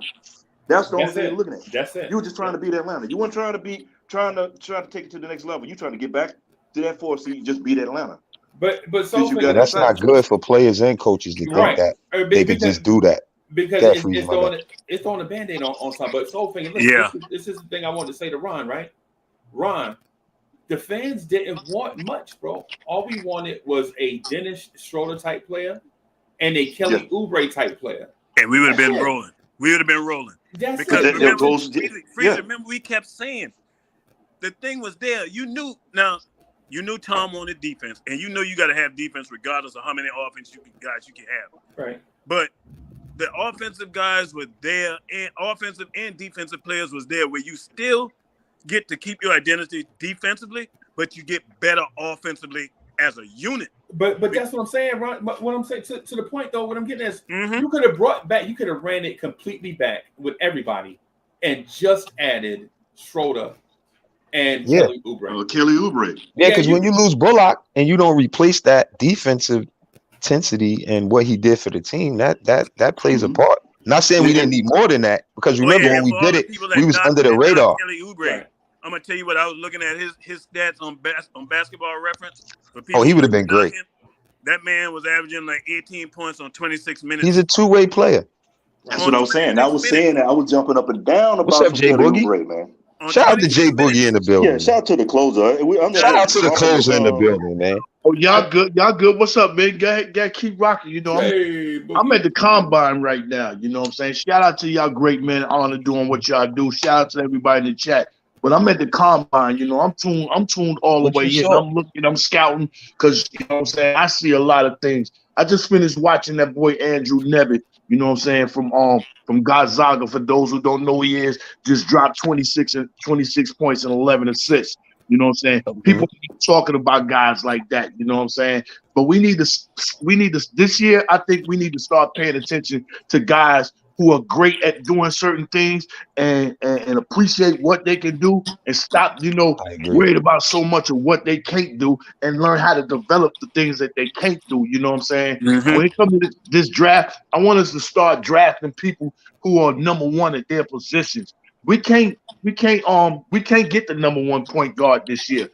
I think it'll be a fool for us to throw all our hatches, you know, all our numbers in the hatch and try to trade up this year and miss out on an opportunity come next year when the whole crop is out there. Then we can trade up that year. Just stand and stay pat and get somebody that's number one. That's why I constantly continue on preaching. If Mitch leave, go grab the number one center out of this draft, which is going to be that boy Williams out of Duke, man. A young version of, you know what I'm saying? There's so many caliber ball players that's been in this league. You know what I'm saying? Stay pat where you at. Don't put all our hatches in there to try to trade up with somebody that might be when you could draft somebody that's number one at their position in this draft. That's what we need. We got a number one shooting guard. That was RJ. Continue on following that trend and get number one players at their position. And a number one player gonna fall right in our hands. You know what I'm saying? But I ain't trying to trade all the way up next year when I got I ain't never in my life seen a whole lottery that was one through the end. Nah, even the top five ain't all that. I don't think. That's my opinion, though. I don't think the top five is all that. My opinion. I think we could steal something out of the draft. I don't think it's worth moving up either. If they can get Shady on Sharp, man, him Matherin. I'm happy. I'm happy. Because remember, we can't expect a rookie just to put us where we're supposed to be. Neither. That's not reality. If we're not even on a team that's developing properly, or you gotta look at all those aspects of it, we might as well. I don't know. We got to see, man. It's a lot of confusion. I look at it just deeply. This is how deeply I look at it. If you're not a top 5 player in this lottery that they're talking about, and you don't show up to this combine, I'm not rocking with you. Anybody from them top guys up at the top 1, 2, 3, 4, you're supposed to be in this combine trying to show somebody who I am. And not allowing somebody up that could sneak up that's in the combine because you ain't in there that could take your spot. You need to solidify your spot. So if you're not showing up in this combine, to let people know my game is like that, like in Sharp, which I like him, like Bennett, I like him, man.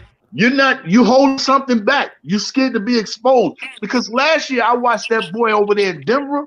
That boy in Denver, you know what I'm saying? What's his name again? The guard, that got drafted last year, that we were saying that was looked so much like IQ.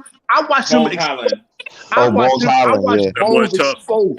watched him expose a lot of people in the combine because people was ducking wreck, and his stock went up. So I need to see people not duck no wreck.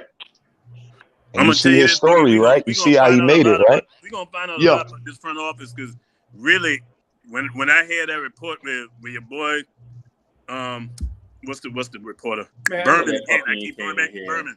I'll be right back. What Berman had to say, man, the way they're thinking, that they ain't the Knicks, everything is on the table.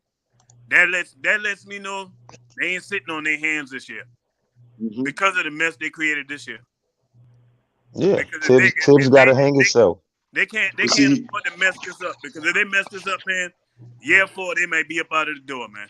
See, and that has me kind of concerned because I've been saying this before. I don't want them jumping out there making a desperation move. You know what I'm saying? Because now, if you have the opportunity to get Sharp or get a Ben Matherin, you could jump up to get it. It's not going to kill you for next season. Pull the trigger. Yeah. But if it doesn't, if you got to pretty much sell your soul to get up there and get them, why do it? You know what I'm saying? And you got to break eggs to make an omelet. I get all that. But don't do a desperation move and hurt yourself. Because next season is the season. You tell him you can't make omelets with just green peppers and onions and salt, pepper, and cheese. Talk to him. Talk to him. You can't just have no filler and no egg. Yeah. Right. You know what I'm saying? I don't want when I They say used to making I don't bad want you going to the mistakes. store. Yeah, I don't want you going to the store buying a carton of egg whites. I want the real deal. I'm gonna tell you, this draft is gonna tell me a lot about this front office, man. That is really gonna tell me a lot, man. If I see them just sitting back and don't make no moves and just be content with that 11th pick, that lets me know that okay, they obviously had some conversation with the man upstairs, the man Dolan, and let him know what the outlook is for this team next season. But if they go in there and they moving up and are they trading out of that 11th pick to go get somebody that's already established in this league, then that's letting me know that they're feeling the pressure. Oh man, yeah. I mean, I would move it to clear some people. I would move it like the trade Randall, like somebody mentioned that Portland move or something like that. I would do something like that. Yeah. If Portland's willing to take it, I mean that pick, like I said, if you're gonna make the Portland say you did, just a hypothetical. I'm not saying Knicks Nation to do it. But you make a move with Portland. Portland got the seventh pick, correct? Yeah. Yeah. And you got a Ben Mathurin or Shaden Sharp. Why not? I'm saying because they got to figure out what they're gonna do. Obi and Randall still there. In opposed to trading their 4th pick. Yeah, I mean, and like I said, and only reason, and I'm not on the trade Randall because I hate him or trade Randall because of this. If he's a piece that can be moved to make the team better down the line, I'm for it. I'm all about sustainable winning, building a team winning culture. I'm not about doing it like LA did. You see what LA did? They sold their soul. They gave up all the goods. And look at them. They got a championship. That's because LeBron, though, his age too. Because that they're saying. But you got a lot of these teams that hard that's willing to go out there and do that. Golden State, they built that up. They drafted those cats. They had hit and miss in between, but they built it up and put players around them. Mm-hmm. San Antonio. Look. It's more teams doing that now. Like somebody just mentioned Memphis and Phoenix. Certain teams is better now off of that. They're building their team the right way. Ain't no more skipping steps and trying to cheat. You know what I mean? It ain't but you know what though? But you know what? You know what though? It starts with who they selecting. You know what I'm saying? And Phoenix has been doing better than us. All these teams has been doing better than us. Even mentioning it, I heard somebody mention it when they picked Knox. That Bridges just didn't want to play in that scrimmage game or something like that. And Knox did decent off of that game, and they picked him because of that. And I'm like, picking him off of a scrimmage game, bro? Like, these other teams are using more. These other teams are using more than just that. You know what I'm saying? And it's like, oh, that's all you know. He did good today, so that makes him, you just going to pick him. I knew Bridges was better than Knox way before they even played that pickup game. You know what I'm saying? So it's like, you had game film on I watched them in college, so I didn't understand why they would even have to go through all of that. Like, honestly, that's funny if you make your decision off them two playing against each other. That's what you said, Freezy. That's the dumbest thing I done heard. But the Phoenix Suns, they also drafted draft busts for years, right? They drafted the Papadopoulos dude. But I'm talking about recent years. Whoever they got, Freezy. No. I get what you're saying. I'm co-signing your point because the point is you got to get the right people in place to make the right selections. What I was getting at is they had the wrong people in place before that, making the wrong selections. Before James Jones, they took Marquise Chris. Remember Marquise Chris? Yeah, he was remember Alex Len, all them dudes they kept drafting. Mm-hmm. The Papa, whatever his name is, the big tall 7'2" dude that's supposed to shoot threes. He's supposed to be a Porzingis, and he was definitely a poor Zingis. You know what, though, Freezy? I'm gonna say this about Knox and Knox defense. You know what happened to Knox? Two things. Came out early, we all know. But the major thing is he had the wrong coach. Oh yeah, Fizdale was not the right one. Wrong coach ruined him. And then so you get rid of his coach that brought him here, and then by the time the next coach come in, he ain't attached to Knox. Right. But you know the other thing too about that too is he was looked upon as being that first draft pick and the future savior, or as a future that was savior. another thing. Yeah, it was bad for him. Yeah. And then as the And we office, heard they what are you hired listening to? Hardaway, right? Excuse me, In the my office, bad. Go ahead. good. In the office, what are you listening to? Who are you talking to? Who are you communicating with? John Calipari told you that Knox would not be ready for a few years. Exactly. So if you tell me this guy is not ready, I'm not lottery picking him.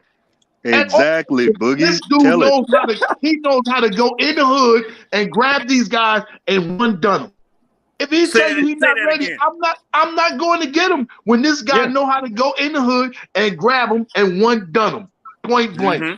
But Portland pick, I'm gonna help you out a little even better. I said it the other day to take Julius off my hand. You can keep your 7th pick. Let me get your pick next year. Let me walk into the draft pick and have 3 picks with a potential, maybe the Charlotte pick. I don't know what's going on with the Charlotte pick, but it's a potential we might have 4 picks going in that first round. Portland, y'all can have your 7th pick. I'm not really sweating about that. I need next year, man. Next year thing, man.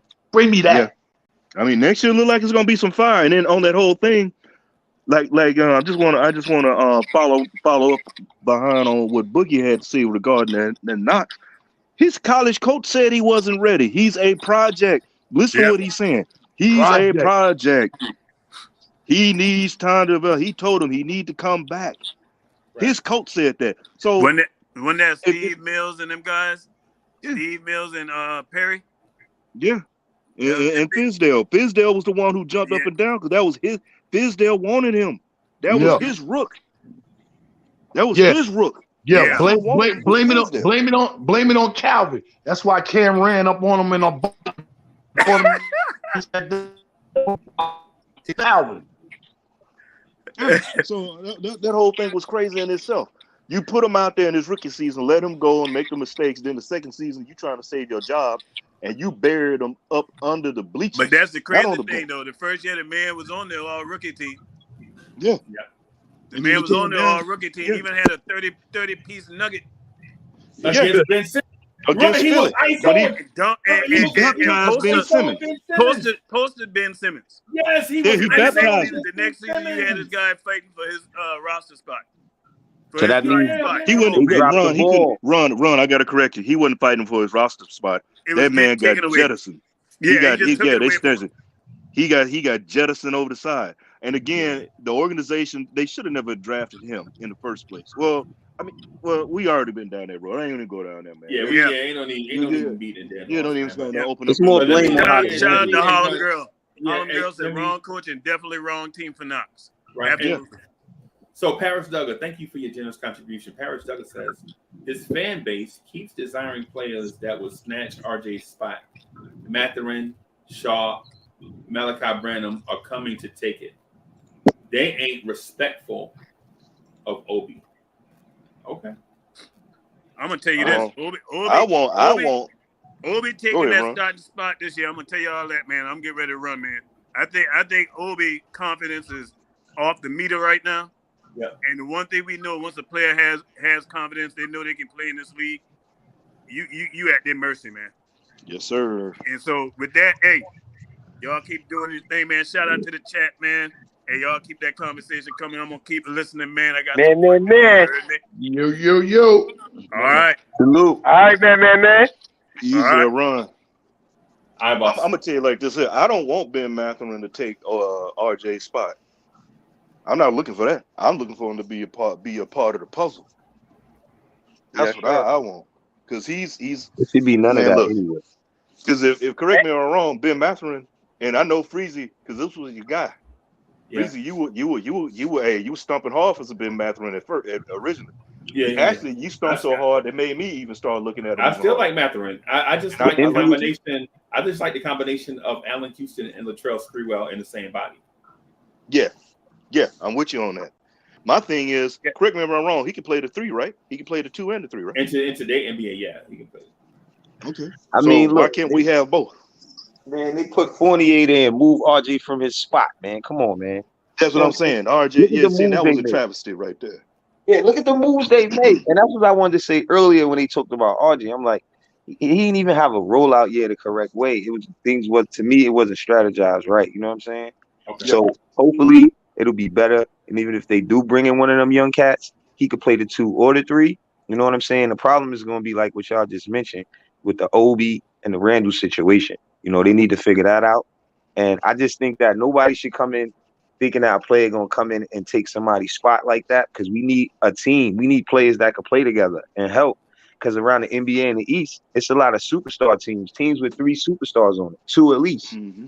So in order to compete, you got to have a good basketball team, players that's willing to make the right basketball play, not just worried about themselves.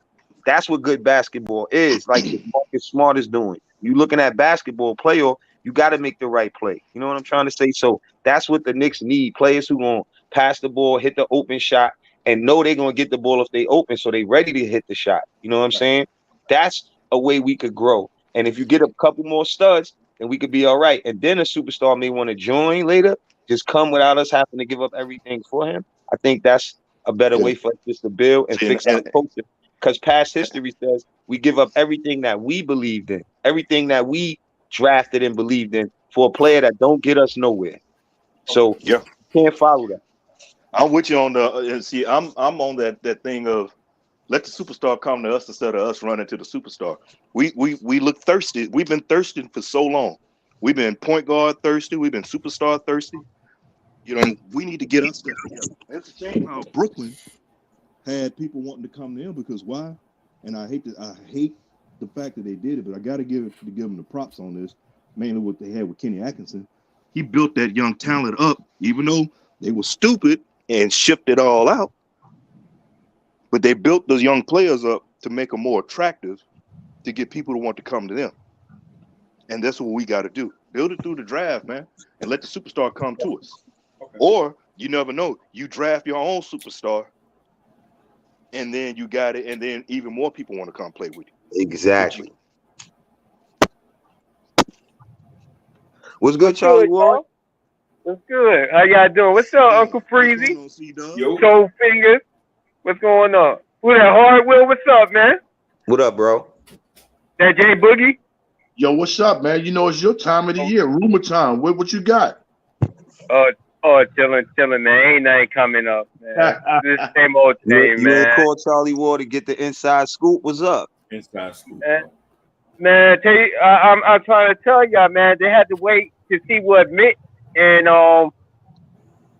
Julius Randle gonna do, because you can't really, like I said, we only can speculate what's going on. But if you think about it, we just have to wait what they're gonna do, and then that's how the direction they're gonna take in charge in. They're gonna take that direction. We should be starting with the youth already since last year, because these vets is not our future.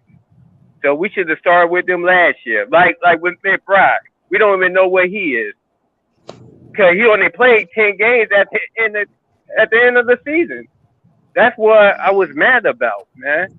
Because if we knew what McBride was, McBride was in the beginning of the season, we could have picked what we need in the draft. Like a defensive player, we need that in the draft. Like a center, we don't know what's going on with Mitch. But if we get a center, we got to get a threat 5 that can shoot. We can't have 2 centers that do the same thing, like bad free throwing. You can't have a center shoot 50% from the free throw. You know what I'm saying? Come on, man. I understand. I would say this to you, CWC, just to your point. I believe if a team wants Mitch that bad, I would see would they be willing to give us. What would they be willing to give us for Mitch? And I love Mitch. Yeah. Right. But I'd at least explore something with Detroit. Like if Detroit wanted Mitch that bad, right? Yeah. Hey man, are y'all willing to put in a weak draft? Are y'all willing to put the 5 pick in a deal? Maybe, would y'all be willing, all parties, Mitchell Robinson, Detroit, and the Knicks, would y'all be willing to Mitch? Are you loving Detroit? Are you willing to have us give you something, get something for you on the way out the door? Right?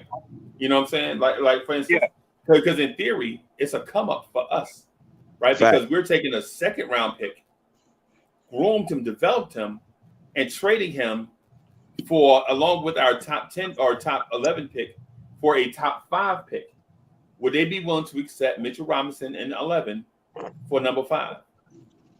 Right? If that's something that we can do. I understand that Mitch is a free agent, right? I understand that. Yeah, that's what I'm about to say. Good idea. Good understand idea, that. though. You know why it's a good idea? Because like because you we said, can give Mitch the 5th year. Detroit can only give him 4 years, right? But we like Mitch. You know what I'm saying? You can sign with us for 5 years, whatever Detroit want to pay you. Then we can trade you to Detroit and the 11 for 5. And now instead of us talking about, a role player draft and blah, blah, blah. Or losing Mitch for nothing. Yeah, or losing Mitch for nothing. Now we in high cotton. Hey, Freezy, I don't mean to cut you off, but I'm going to throw some more gas on that because that's what the Knicks need to be saying. That news you just broke down like that is real breakable to my ears and somebody else that think they know and didn't know that right there. The Knicks need to be telling Mitch exactly words. If you decide on leaving here and want to go somewhere, you need to do a sign and trade because we can give you the 5th year and you can only get 4 years. You want another year of money somewhere else? That's what you need to do. The Knicks need to be telling them that. So that's, I just wanted to put some fire on that because that was a major breakdown right there, man. Salute yourself, man. Yeah, Shout I just wanted to say that was a dope take. And man. I think that's a way where if you lose Mitch, you're willing to, if you lose him, you still don't walk away empty-handed. And you mentioned how he's a 2nd round pick. And that just proves the point again that all the 1st round picks don't have to, don't come out to be all that. Sometimes you get some gems in the draft as well. Look at Mitch. So to flip him and to get something back would be honorable and very smart. I just want to say one more thing in reference to what you said, CWC, about the McBride take. I don't really agree because they came off a good season. And even though we didn't have a point guard, they started Kimba. They could have probably played him more when Kimba went down instead of Burks. You know what I'm saying? But they couldn't come out playing McBride. He don't, there's no reason really for him to come out and get a lot of run. But once Kimba go down instead of Burks, his minutes should have went up. Should have, yep. I just want to throw this here out. And that was in this regards. I just want to throw this out just in regards to what Freeze was saying about getting something. Don't let Mitch walk. We've done that already for a lesser player. You gave him money and let him walk. And that was Frank. And Detroit wanted Frank. And we could have packaged him up and got more out of that Derrick Rose trade instead of just sending DSJ. Golden State wanted Frank, but you held on to him. You held on to him, gave him more money, and let him walk. Why you didn't get something from Golden State? At least a couple of 2nd round picks or something, man. Right. That made no sense. So don't let Mitch walk away that is actually worth something on an open market. Like you said, Freeze, that was a fire take. That was a fire take. Hey, guys, I got to go. I see y'all later. Y'all still be on. I'll hop on. My personal driver's here. Them. Okay. All right. Let me hold something. You got personal driver? Okay. Man. He wanted to share that he got a personal driver. Show the car. Don't just talk about it. Show what kind of car you getting in. What you sitting in? It better be that Caddy or better something. be something nice. You talk about a driver. Don't be getting a driver in a Pinto. Don't worry, I got you. I got you. Show that car. Yeah. That's you get for stunting. See, now go in your Uber. Man. ICWC, we All right, because I'm talking junk. See you later. All right, I'll hop back over here and make sure you be on. Because McBride should have started in the beginning of the season. Oh God! Hey, Harwell, you remember when your Uncle Freezy would jump on me about Obi Toppin? He should have been getting rebounds. That's why he don't play no minutes and all of that. You remember that, right? I used to argue with Freezy. Guess what Obi Toppin doing now? Guess what Obi Toppin doing now?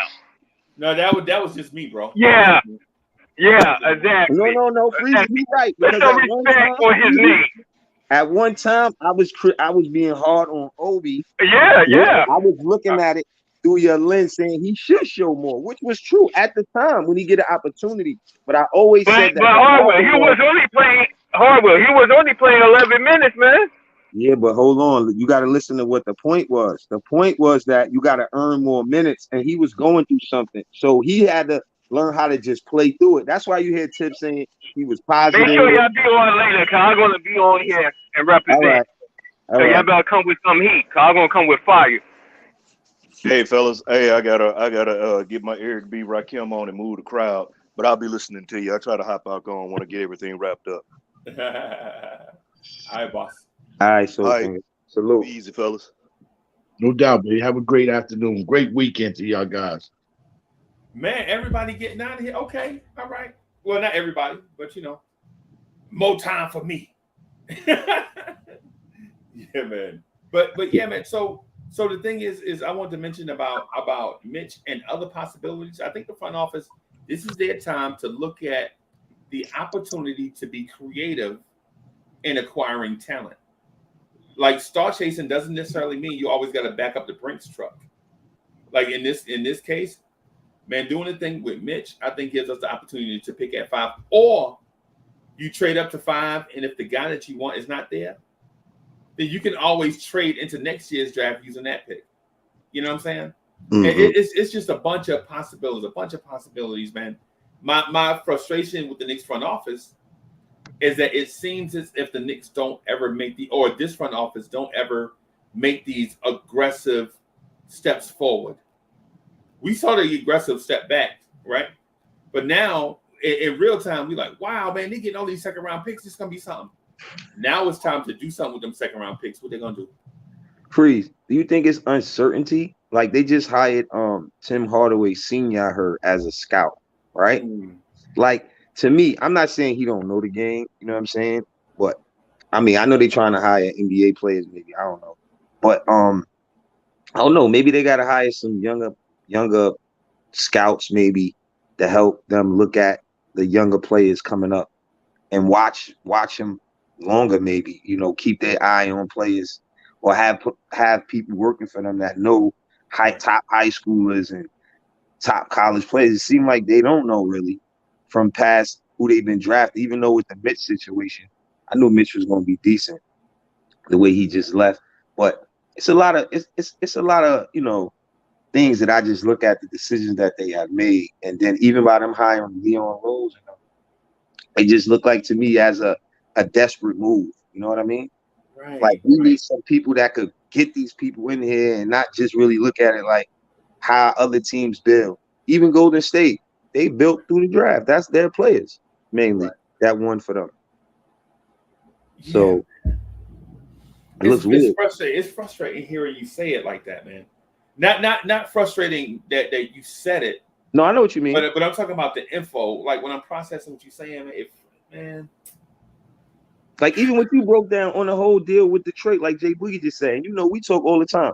Dudes don't just tell you fire take if it wasn't fire. Like why they don't have these ideas? Like why should Morning Drive and For the Love of the Game or our shows come up with all of the best scenarios? Even the chat got better ideas than a lot of the moves that they're making.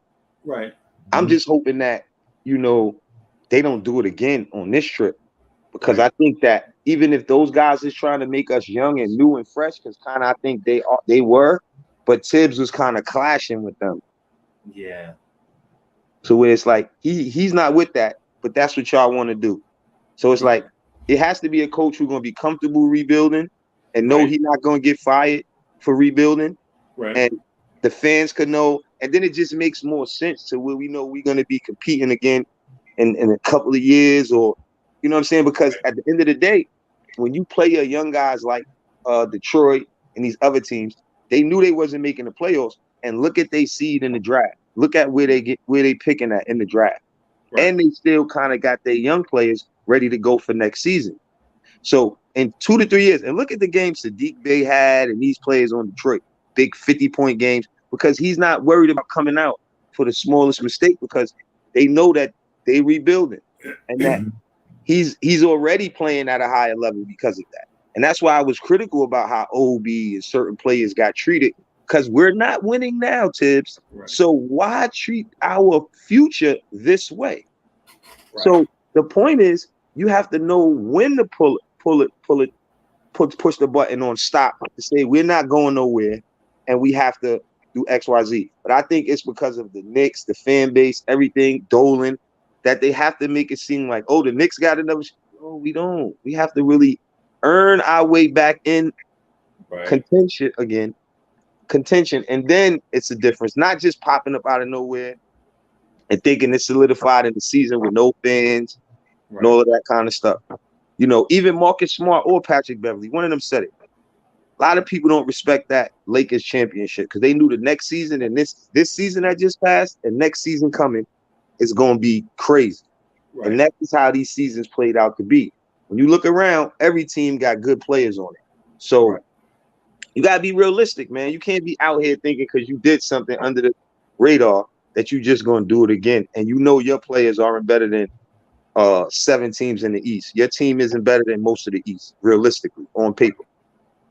Right. And then you got teammates who don't want to pass to each other because great team ball beats superstar ball. I do believe that. Yeah. You're right about that. Great teams can beat a great caliber of players. And you saw that in the Boston, in the Bucks. Yeah. Boston and that New Jersey Nets situation. Mm-hmm. Right. And you know what, man? So my thing is, and y'all bear with me on this, man. All these teams that are tanking right now have had some level of playoff success. So their fan base is patient with them. Right? So people can say what they want to say about the Orlando Magic. But the Orlando Magic was a 7 or 8 seed every year for like a 5 or 6 year run, right? Mm-hmm. And so they go to their fan base and it's like, listen, the 8 seed, the 7 seed ain't good enough for y'all. So we're going to rebuild so we can get higher than that to take the next step, right? And so OKC can be like, hey, listen, man, this guy, Sam Presti, selected 3 league MVPs out of 1 draft and 5 max players if you give him time, right? Mm-hmm. Right? And so people are like, well, yeah, he sure did. He sure did, right? The Detroit Pistons won a championship in 2004. And they were really good in Andre Drummond and Greg Monroe early years.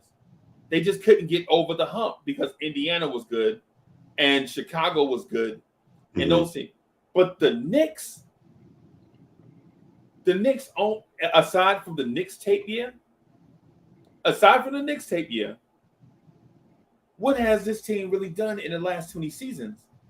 And see, we as Knicks fans, we are devoid of hope and faith, right?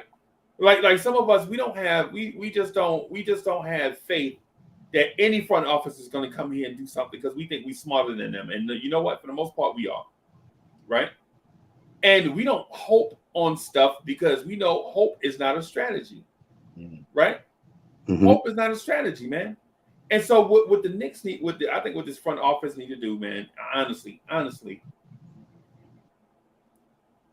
get this team back to the playoffs as quick as they can and try to find some crown gems. And I think it starts with changing the head coach. You got to – I know people want to say it starts with Randall. I'm saying I think it starts with changing the head coach, right? You got to get a person in here that people believe in, man, right? And you got to get a coach that plays 2024 style of basketball and 2024 style of defense. We can't have a dude that's playing 1989 style of offense and 1989 style of defense because it don't work in 2022. You got to be cutting edge, right? The Golden State Warriors defense, bro, they don't have a big shot blocking center in there. They got Kevon Looney, and they sub him out with Wiseman or Draymond Green. Wiseman don't even play. Right, that's what I'm saying. Facts. That's what I'm saying. You don't need a 7-1 center that can't do anything on offense and is limited on defense too, by the way. Right? And most of the time they got to match up anyway if Draymond Green is out there. But go ahead, Freeze, my bad. Yeah. No. You absolutely right, bro. You absolutely right. Let me just point out what Paris Douglas says. Paris Douglas says opening quickly won the last 12 games. Playing the vets got us bad record. You can't play young players and be mad they're winning. Nah, that's not. Yeah, I agree with you, Paris Douglas. I agree with you, bro. What I'm saying is let these kids play and accept their wins and their losses. Right? What I'm saying is to guys like me and so me and Jay Boogie, probably started watching the Knicks around the same hardcore, watching the Knicks around the same era, that pre-Bernard King era, right? With the Darryl Walker, Trent Tucker, Rory Sparrow, Ken Bannister, Bill Cartwright, all them dudes, right? Mm-hmm. And so we knew that team wasn't going nowhere, but we knew they was fun to watch. They had pieces. Like in a few years, such and such would be such and such, right? And so that gave us hope, right? Even though we didn't have faith in the front office, right? And for those that don't know, Al Bianchi is who wound up being in charge of the Knicks. He's the guy that got the Seattle Supersonics off the ground with downtown Freddie Brown, Lenny Wilkins, all them guys. You know what I'm saying? Yeah. So Ronnie when he, Shelton. yeah. And so when he came to, by the time he came to the Knicks, you know what I'm saying? We was like, okay. You know what I'm saying? Now we got something. We dealing with something. But here recently, like when you hire an agent, you're like, yo, what has he done in the league? This dude need 8 or 9 years on the job before he can turn a franchise around, because relationships ain't gonna do it. Yeah, you know I said that too, Freeze. You can't come from working for players. I said because people in them offices been there, and it's about relationships. Right. So like, how do they treat them? I don't think well, because we haven't gotten any sweet deals that I think Dolan predicted or hoped for in reference to why he put them in position.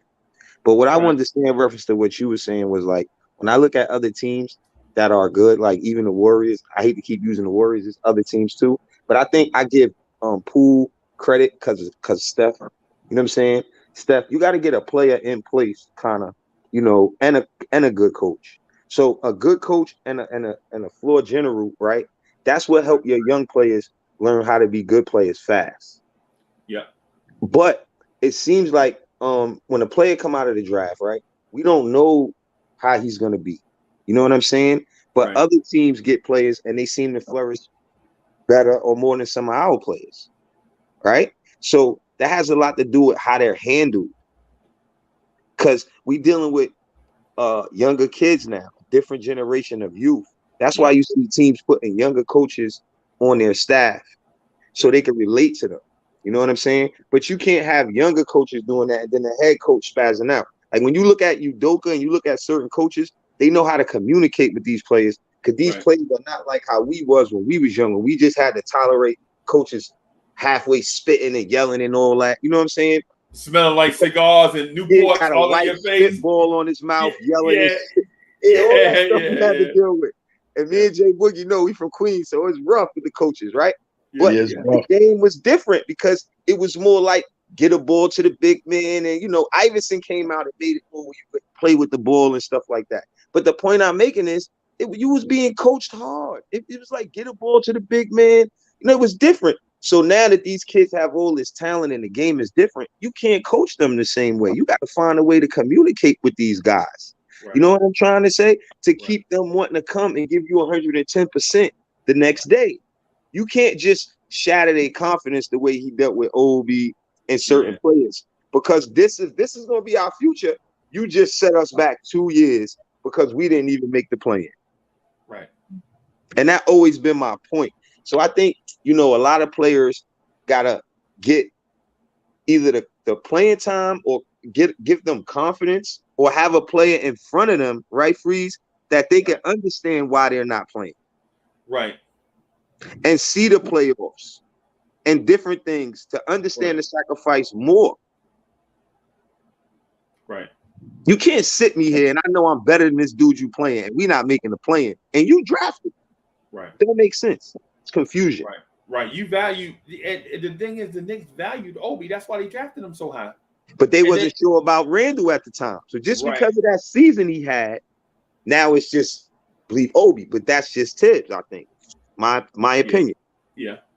No, I agree with you, Hallwood. This is where you and I agree, right?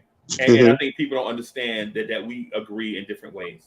Of course we do, all the time. Nobody's supposed to agree all the time, Freezy. Right, but you can agree in different languages, bro. Right. So this is the thing that I want to get to, right? Tibbs not communicating with Obi was a crime. I think it was a fireable offense. You don't play the kid and then you don't even talk to him. You know what I'm saying? See, nowadays, you live in the information age, bro. You know what I'm saying? Nowadays, these young cats, we want all the info that they can get. Because the thing is just because they're not doing a stupid drill for 7 hours don't mean they can't learn something. A lot of these kids are visual learners. That's why they keep their damn phone on them 24/7. Yeah, they more tech savvy. They faster. They learning faster than us. Why you think the NBA is so talented now? Because they getting it faster. That's why I call it microwave talent. Think about it. Right. And that's why he's handling it wrong, because he's judging it wrong, I think. But go ahead, Free. Don't lose your point. No. You and I on the same page. And what I'm saying is these kids can say, for instance, you saw Josh Hart, right? Josh Hart out of Villanova. Go from a solid glue guy, right? A solid glue guy coming out of Villanova, a guy coming off the Lakers bench, to becoming a franchise type player in Portland. Right? Chauncey Billups told him, Chauncey was like, yo, Simons is going to be the man in here one day. Everybody know it. But for right now, while Dame is out, we need for you to be the man. Right?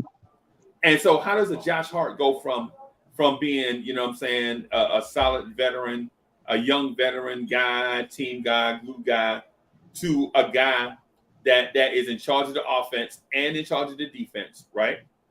And basically is the substitute teacher until Dame passes the torch to Anthony Simons. You need that guy. And so with us, Hardwood, with us, we don't have the past or the future or the guy in between to pass the torch. Right? Because we like RJ, but RJ's never going to be a number one with the Knicks. And if somebody thinks RJ's going to be a number one with the Knicks, they are sadly mistaken. Yeah, they're not. He's not. Right. Because he don't have the on a winning team, on a playoff team, he's like a second or third. And every team needs that. Every team need that, right? So I'm not knocking RJ, right? But RJ is never going to be an athletic freak like Zach LaVine. It's just never going to happen, right? So what I'm saying is on our team, we never had like the established pecking order type thing. Everybody know they role. Everybody know the direction. Everybody know how to in the offseason. Everybody know what to work on so they can come back with certain things, right? Right? Guys just don't know how to do that stuff because you don't know what the pecking order is. Like, how do you go from Julius being the man mid-season to RJ being the man, right? And then OB and IQ got to acclimate themselves to a transition. Meanwhile, the support is falling out of the rotation. Derrick Rose is gone. Now he's just on the bench as a support person. Talking, you asking a dude that's naturally quiet to be out front and speaking to guys. So all these things, it was just like all these moving parts, man. It should have been as simple as RJ should have been the man at the beginning of the season.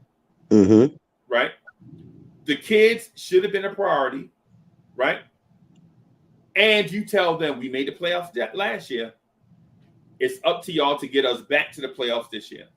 And now would they have been up to the task? Probably not. But you give them a goal at the beginning of the season, and then so they train all last offseason to be prepared to carry this team into the playoffs. Right? I agree with that. And then when people say, well, what about Randall? Wouldn't Randall be upset? Well, did you see Randall this season? He was upset anyway. But the only thing I can say about that, Freezy, is just like when CWC said about playing a player, and we know that Tibbs is gonna go with what he did last season and all that. So I kind of understood why he came out the way he came out, right? But this is why I challenged him at, or I was confused at. And this is why I know he don't have no offense, and he don't have my bad, J Boogie. Not real quick, man. I don't mean to cut you off. Just to let you know, they just showed Tom and Perry. They're at these games and they're looking right. They really focus on what's going on. They just showed them. I'm talking about the combine. Yeah, man. Oh, you over there? You out there, Boogie? No. I'm on this. I'm on this famous blue. You know what I'm saying? Couch right here. You know what I'm saying? With the armrest in the middle. My little one over here resting. You know, so I'm rocking with my mans. I'm watching the combine. I'm in the crib, But Okay. I'm depending on what my wife's schedule is, I might go to that Rangers Hurricane game tonight. I might do that. Okay. Okay. Yeah, what I was gonna say was I blame him for more than Randall far as Tibbs, because he let Randall get away with that. Yeah. So I feel like if we would have put just basically played basketball instead of clear out basketball. So it's like he don't have a game plan, or like you said, Freeze, he let RJ be the number one option mid-season. So it wasn't really planned. So if they would have came in with a strategy just to move the ball and develop those guys a different way and not call so many ISOs and let Julius Randle, do his own thing, I think that was more or less of him not having confidence in those guys, because that could be a problem too. If you think guys next to you ain't really all that, I don't think he felt like that about RJ though, because him and RJ seemed to be pretty cool. You know what I mean? Before everything happened, honestly. But it looked that way when guys were open and the ball wouldn't get moved early on and RJ was just in the corner.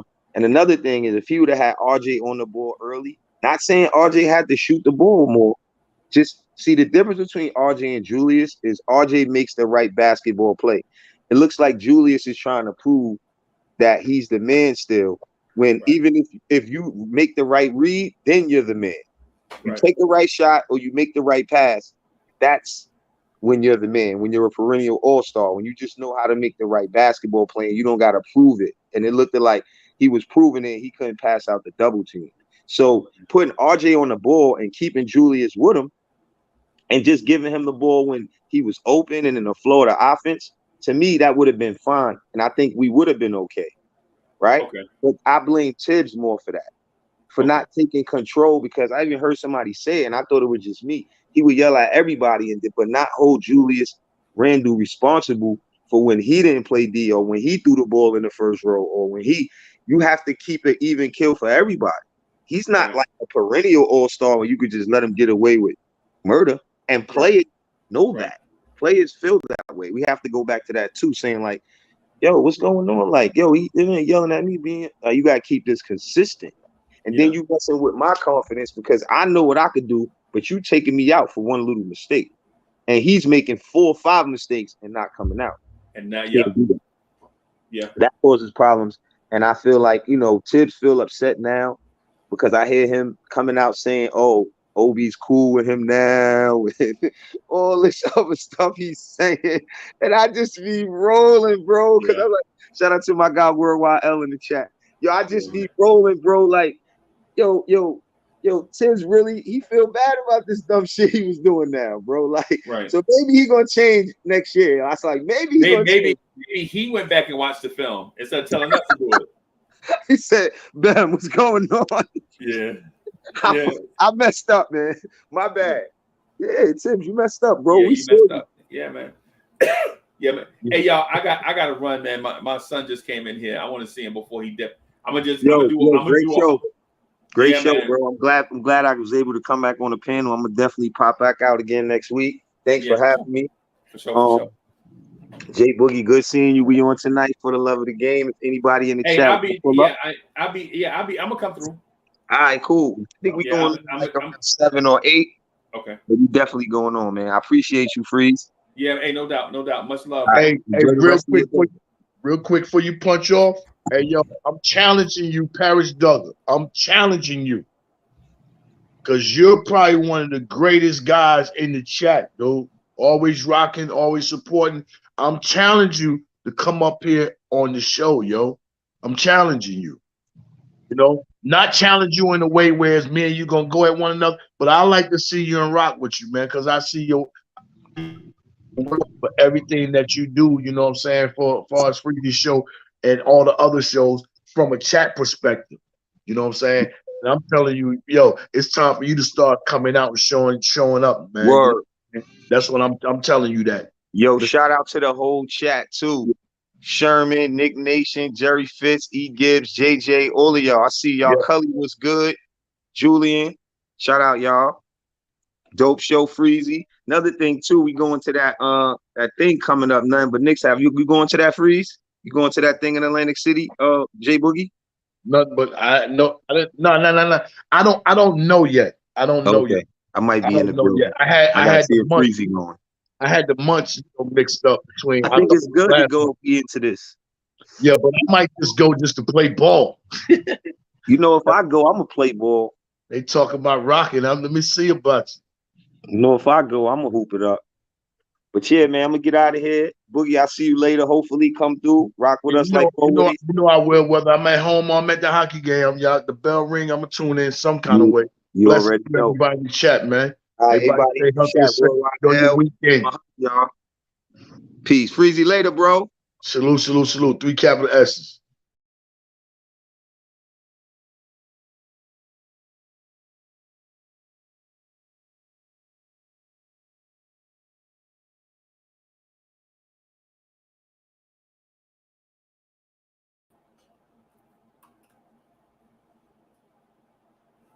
All right. Paris Duggar, thank you for the generous contribution. Paris Duggar says, when have you ever seen us with this many assets? When was the last time we had a Quickly and Obi and said, nah, I ain't trading them for Dame without never, man. Never. We ain't never been in that type of spot.